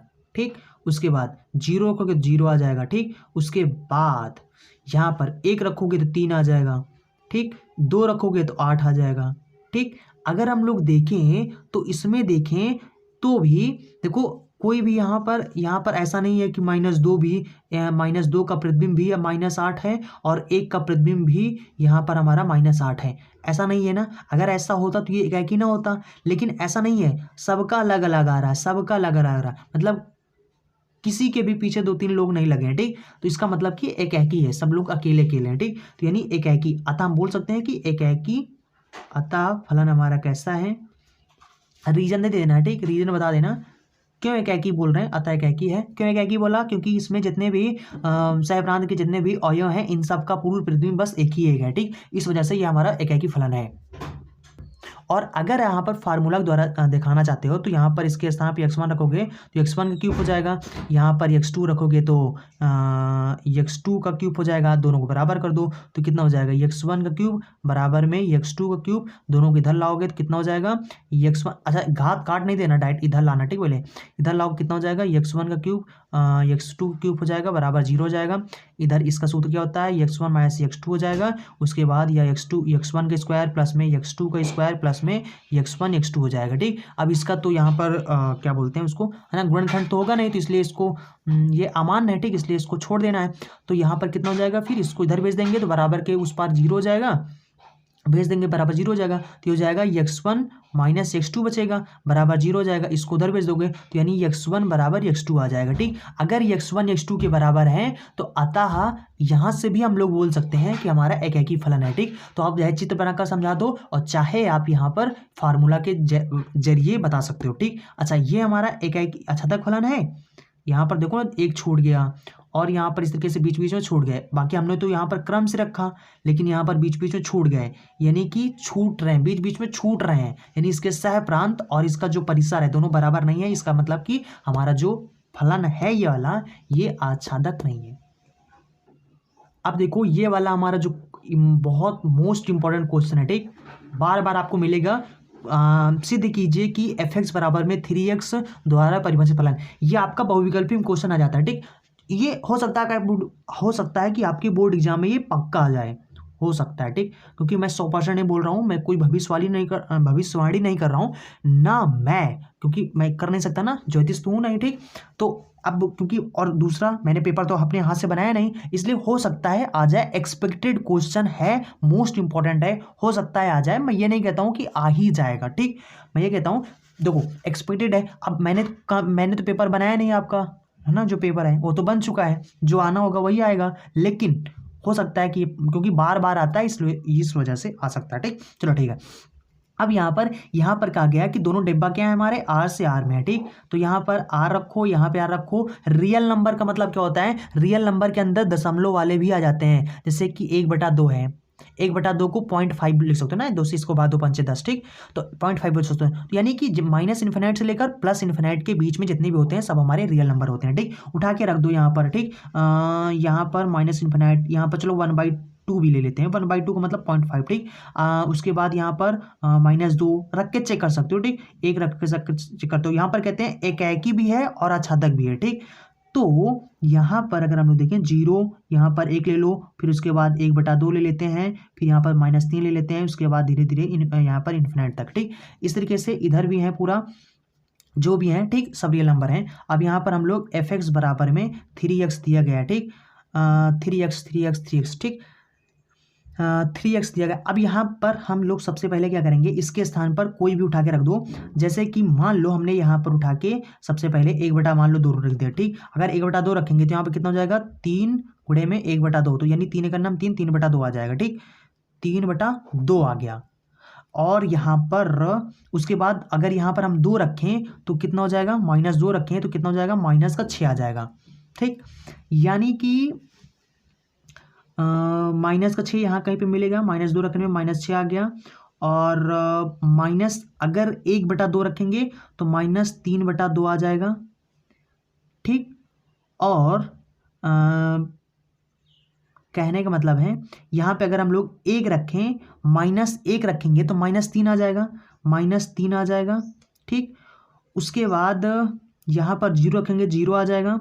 उसके बाद 1 रखेंगे तो 3 आ जाएगा, ठीक। उसके बाद 1/2 रखेंगे तो यहाँ पर 3/2 आ जाएगा। 3/2 का मतलब हुआ कि यहाँ कहीं पे होगा 3/2, 3/2 का मतलब हुआ 1.5, ठीक। यानी 1 से ज़्यादा होगा तो लगभग यहाँ पर 0 है तो 1 होगा, कहीं पे 2 होगा, तो 1 और 2 के बीच में 3/2 मिलेगा हमारा, ठीक। तो 1 रखने पर हमारा क्या आ जाएगा, 3/2 आ जाएगा, ठीक। अगर हम लोग यहाँ पर देखें तो यहाँ पर जितने की जितने हैं, देखो यहाँ पर पहली बात तो इन सबका अलग अलग प्रतिबिंब यहाँ पर पूर्व प्रतिबिंब बन रहा है, इन सबका पूर्व प्रतिबिंब यहाँ पर सब अलग अलग बन रहा है, ठीक। सब अलग अलग हैं, यानी कि इस वजह से हम लोग बोल देंगे एकाकी तो है। चलो ठीक है, एकाकी तो है। और ऐसे भी दिखा सकते हो, यहाँ पर x1 और बराबर में fx2 करोगे तो यहाँ पर 3x1 बराबर में 3x2 हो जाएगा, 3 से 3 कैंसिल हो जाएगा, x1 बराबर x2 हो जाएगा, ठीक। एकाकी तो है, चलो ठीक, कोई प्रॉब्लम नहीं। अब यहाँ पर आच्छादक देखते हैं। यहाँ पर सवाल में क्या बोल रहे हैं, कह रहे हैं एकाकी भी है और आच्छादक भी है, ठीक। अब यहाँ पर इसको हम लोग अलग अलग मतलब थोड़ा सा साफ साफ चित्र बनाते हैं ताकि आपको समझ में आ जाए। तो यहाँ पर मैं पूरा फील कराने के लिए एकाकी तो मैंने चलो सीधा बता दिया, आपको फील आ गया, ठीक। अब यहाँ पर ये अगर वहाँ पर डायरेक्ट बताते तो आपको फील नहीं आता, ठीक। मैं आपको यहाँ पर आप दिखा रहा हूँ, ठीक। पूरा देखो fx बराबर में क्या लिखा है, fx बराबर में 3x है, ठीक। अब यहाँ पर कोई भी आप यहाँ पर रियल नंबर ले सकते हो। रियल नंबर का मतलब होता है जो बटा में होते हैं वो भी नियर रियल नंबर होते हैं, क्योंकि देखो जैसे 2/3 है, ठीक। इसको भाग करो कितना हो जाएगा, 0.666 हो जाएगा, ठीक। तो क्या ये -इन्फिनाइट से +इन्फिनाइट के बीच में, क्या यहाँ पर बीच में कहीं पर 666 ऐसे होगा कि नहीं होगा, ये भी होगा, तभी तो हमें 1 मिलेगा। फिर 1.2 होगा, फिर 1.1 होगा, 1.2, 1.3, 1.4, फिर 1.9, फिर 1.9 के बाद फिर 2 आएगा, है ना, फिर 2.1, 2.3, इस तरीके से -इन्फिनाइट तक इसे है। अब जब इनका दशमलव हटाओगे बटा के रूप में लिखोगे तो यानी कि ये 0.66, अगर कहीं पर 0.6 आएगा, 0.6 को बटे में लिखोगे तो 1/2/3 आ जाएगा, ठीक। इस तरीके से मतलब कि ये सब क्या होते हैं, रियल नंबर होते हैं। जितने भी रियल नंबर हैं ये सब मैंने लिख दिए हैं, ठीक। अब देखो यहाँ पर अगर मान लो मैं यहाँ पर सपोज दैट मान लो मैंने यहाँ पर -1 रख दिया, ठीक। -1 रखेंगे तो कितना, -1 का यानी कि प्रतिबिंब क्या बनेगा, यहाँ पर रखोगे -1 तो 3 का नाम 3, -3 बन जाएगा, ठीक। यानी -1 का प्रतिबिंब क्या हो जाएगा, -3 बन जाएगा, ठीक। उसके बाद मान लो मैं यहाँ पर मैं -2/3 रखता हूँ, ठीक। तो -2/3 रखता हूँ इसके स्थान पर, तो ये कितना हो जाएगा हमारा, 3 गुणे में -2/3 हो जाएगा, ठीक। तो 3 से 3 कैंसिल हो जाएगा, कितना जाएगा, -2। तो -3/2 का प्रतिबिंब क्या हो जाएगा हमारा, 2 हो जाएगा, -2 हो जाएगा। उसके बाद अगर मान लो मैं यहाँ पर कितना रख देता हूँ, मान लो मैं यहाँ पर माइनस का 1/x के स्थान -1/3 रख देता हूँ, ठीक। तो कितना हो जाएगा, 3 गुणे में -1/3, 3 से 3 कैंसिल हो जाएगा, कितना बचेगा, -1 बचेगा, ठीक। तो यानी कि ये कितना आ जाएगा हमारा, -1 आ जाएगा।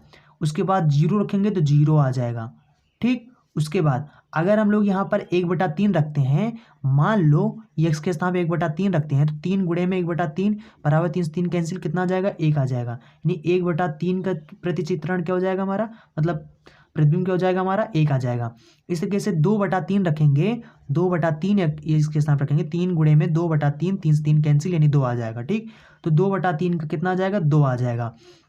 इसी तरीके से हम लोग यहाँ पर अगर 1 रखेंगे तो 3 का नाम 3 हो जाएगा यानी 3 आ जाएगा। ठीक, इसी तरीके से अगर आप रखते चले आओगे तो देखो यहाँ पर अगर हम लोग देखें तो देखो यहाँ पर मैंने क्रम से लिख दिया, इसीलिए मैंने फील दी ना लेकिन क्रम से लिख दिया। ठीक, देखो हर एक का तो एक ही एक आ रहा है, इस वजह से एक ही तो है, ये तो मैंने आपको पहले ही बता दिया।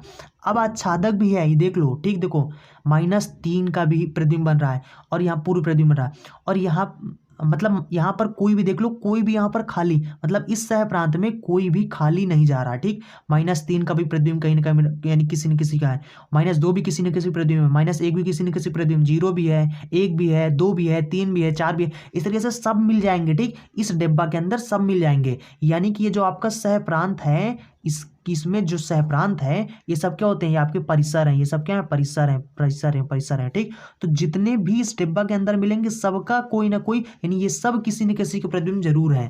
यानी कि जो सहप्रांत है आपका, मैंने इसीलिए पूरा आपको लिख के बता दिया ताकि फील आ जाए, जितने भी सहप्रांत हैं वो परिसर और सहप्रांत दोनों क्या है बराबर हैं। अगर दोनों बराबर हैं तो हम लोग बोल देंगे कि हमारा ये आच्छादक फलन भी है, आच्छादक भी है। ठीक, तो एकाएकी भी है, आप देख सकते हो यहाँ पर सबका बस एक ही एक है, इस वजह से एकाएकी है, और ये हमारा आच्छादक भी है क्योंकि यहाँ पर कोई भी बीच में देखो छूट नहीं रहा है। ठीक, क्योंकि यहां पर ये सब क्या है रियल नंबर रख के मैंने आपको दिखा दिया। ठीक, अगर आपको इसके अलावा भी कोई कंफ्यूजन होता है तो आप वीडियो को पीछे करो, फिर से ध्यान से देखो, आपको समझ में आ जाएगा। अब देखो वीडियो काफ़ी लंबा हो चुका है, इसलिए हम सोच रहे हैं कि अब ज़्यादा बड़ा ना बनाए। ठीक, तो एक ये वाला क्वेश्चन जो कि आपका इंपॉर्टेंट क्वेश्चन है, ये आपका क्वेश्चन रह गया, इसको हम चलो एक अलग सी वीडियो बनाकर इस स्पेशल क्वेश्चन को बता देंगे। ठीक, एक क्वेश्चन और है जो कि इंपॉर्टेंट है, चलो मैं उसको भी दिखा देता हूँ। इन दोनों क्वेश्चंस को हम अगले वीडियो बता देंगे क्योंकि यहाँ पर टाइम बहुत ज़्यादा हो चुका है, तो आज की इस वीडियो हम लोग बस इतना ही देख लेंगे। एक संबंध और फलन में इस क्वेश्चन को तो चलो कराएंगे नहीं, ये क्वेश्चन आप लोगों के लिए होमवर्क हो जाएगा। ठीक, तो होमवर्क के तौर पर आप लोग इस क्वेश्चन को सॉल्व कर लेना। संबंध और फलन का है, तुल्यता संबंध आपको दिखाना है, और फलन में ये आपका क्वेश्चन रह गया है, इसको और एक जो और फलन में क्वेश्चन रह गया है, ये दोनों इंपॉर्टेंट क्वेश्चन है, बोर्ड में आए हुए क्वेश्चन है, मतलब आ चुके हैं। ठीक, 2019 में आया था ये, तो यानी कि बोर्ड में आ चुके क्वेश्चन है, इसलिए इसको और एक और जो क्वेश्चन अभी फलन में दिखाया मैंने आपको, इन दोनों क्वेश्चन को हम एक अलग वीडियो बनाकर आपको पूरा अच्छे से समझा देंगे। ठीक, पूरा एकदम से क्लियर हो जाएगा। बाकी जितना भी कॉन्सेप्ट है आप समझ गए होंगे, और अगर आपको कोई भी कन्फ्यूजन होता है या आपके पास कोई भी क्वेश्चन है तो आप लोग फोटो खींचो, जाकर इंस्टाग्राम पर भेज दो। इंस्टाग्राम पे जाना, सर्च कर लेना टॉपिक नॉलेज, तो वहाँ पर मेरा चैनल मिल जाएगा, वहाँ से जाकर फोटो खींच कर आप भेज देना, मैं उस पर एक अलग वीडियो बनाकर, छोटा सा वीडियो बनाकर आपको पूरा समझा दूंगा। ठीक, यहाँ पर इस वीडियो के अंदर इन दोनों क्वेश्चन को इसलिए नहीं करा रहे हैं क्योंकि वीडियो काफ़ी लंबा हो चुका है, फिर आप लोग बोर फील करने लगते हो। ठीक, इस वजह से इसको हम इन दोनों क्वेश्चन को हम अगले वीडियो में करा देंगे। ठीक, तो अगर आपने वीडियो को लाइक नहीं किया तो वीडियो को लाइक कर दे, ताकि हमें भी ताकत मिले ना, लाइक करते हो तो हमें भी ताकत मिले ना, कि जिससे कि हम इसी तरीके से और भी 1 शॉर्ट वीडियो आप लोगों को लिए लाएं और अच्छे से अच्छे लाएं ताकि आपका पूरा डाउट क्लियर हो जाए। ठीक, और अगर आपने चैनल को सब्सक्राइब नहीं किया तो चैनल को सब्सक्राइब कर लें, क्योंकि यहाँ पर डेली करके एजुकेशनल वीडियो मिलते रहते हैं, और अपने दोस्तों के साथ वीडियो को शेयर जरूर करें। तो फिर चलते हैं, मिलेंगे अगले वीडियो में, अगले मतलब इन दोनों जिसमें समझा देंगे। ठीक है, दोनों सवाल को चलते हैं, फिर मिलेंगे उसी वीडियो में। So thanks for watching and see you again in next video.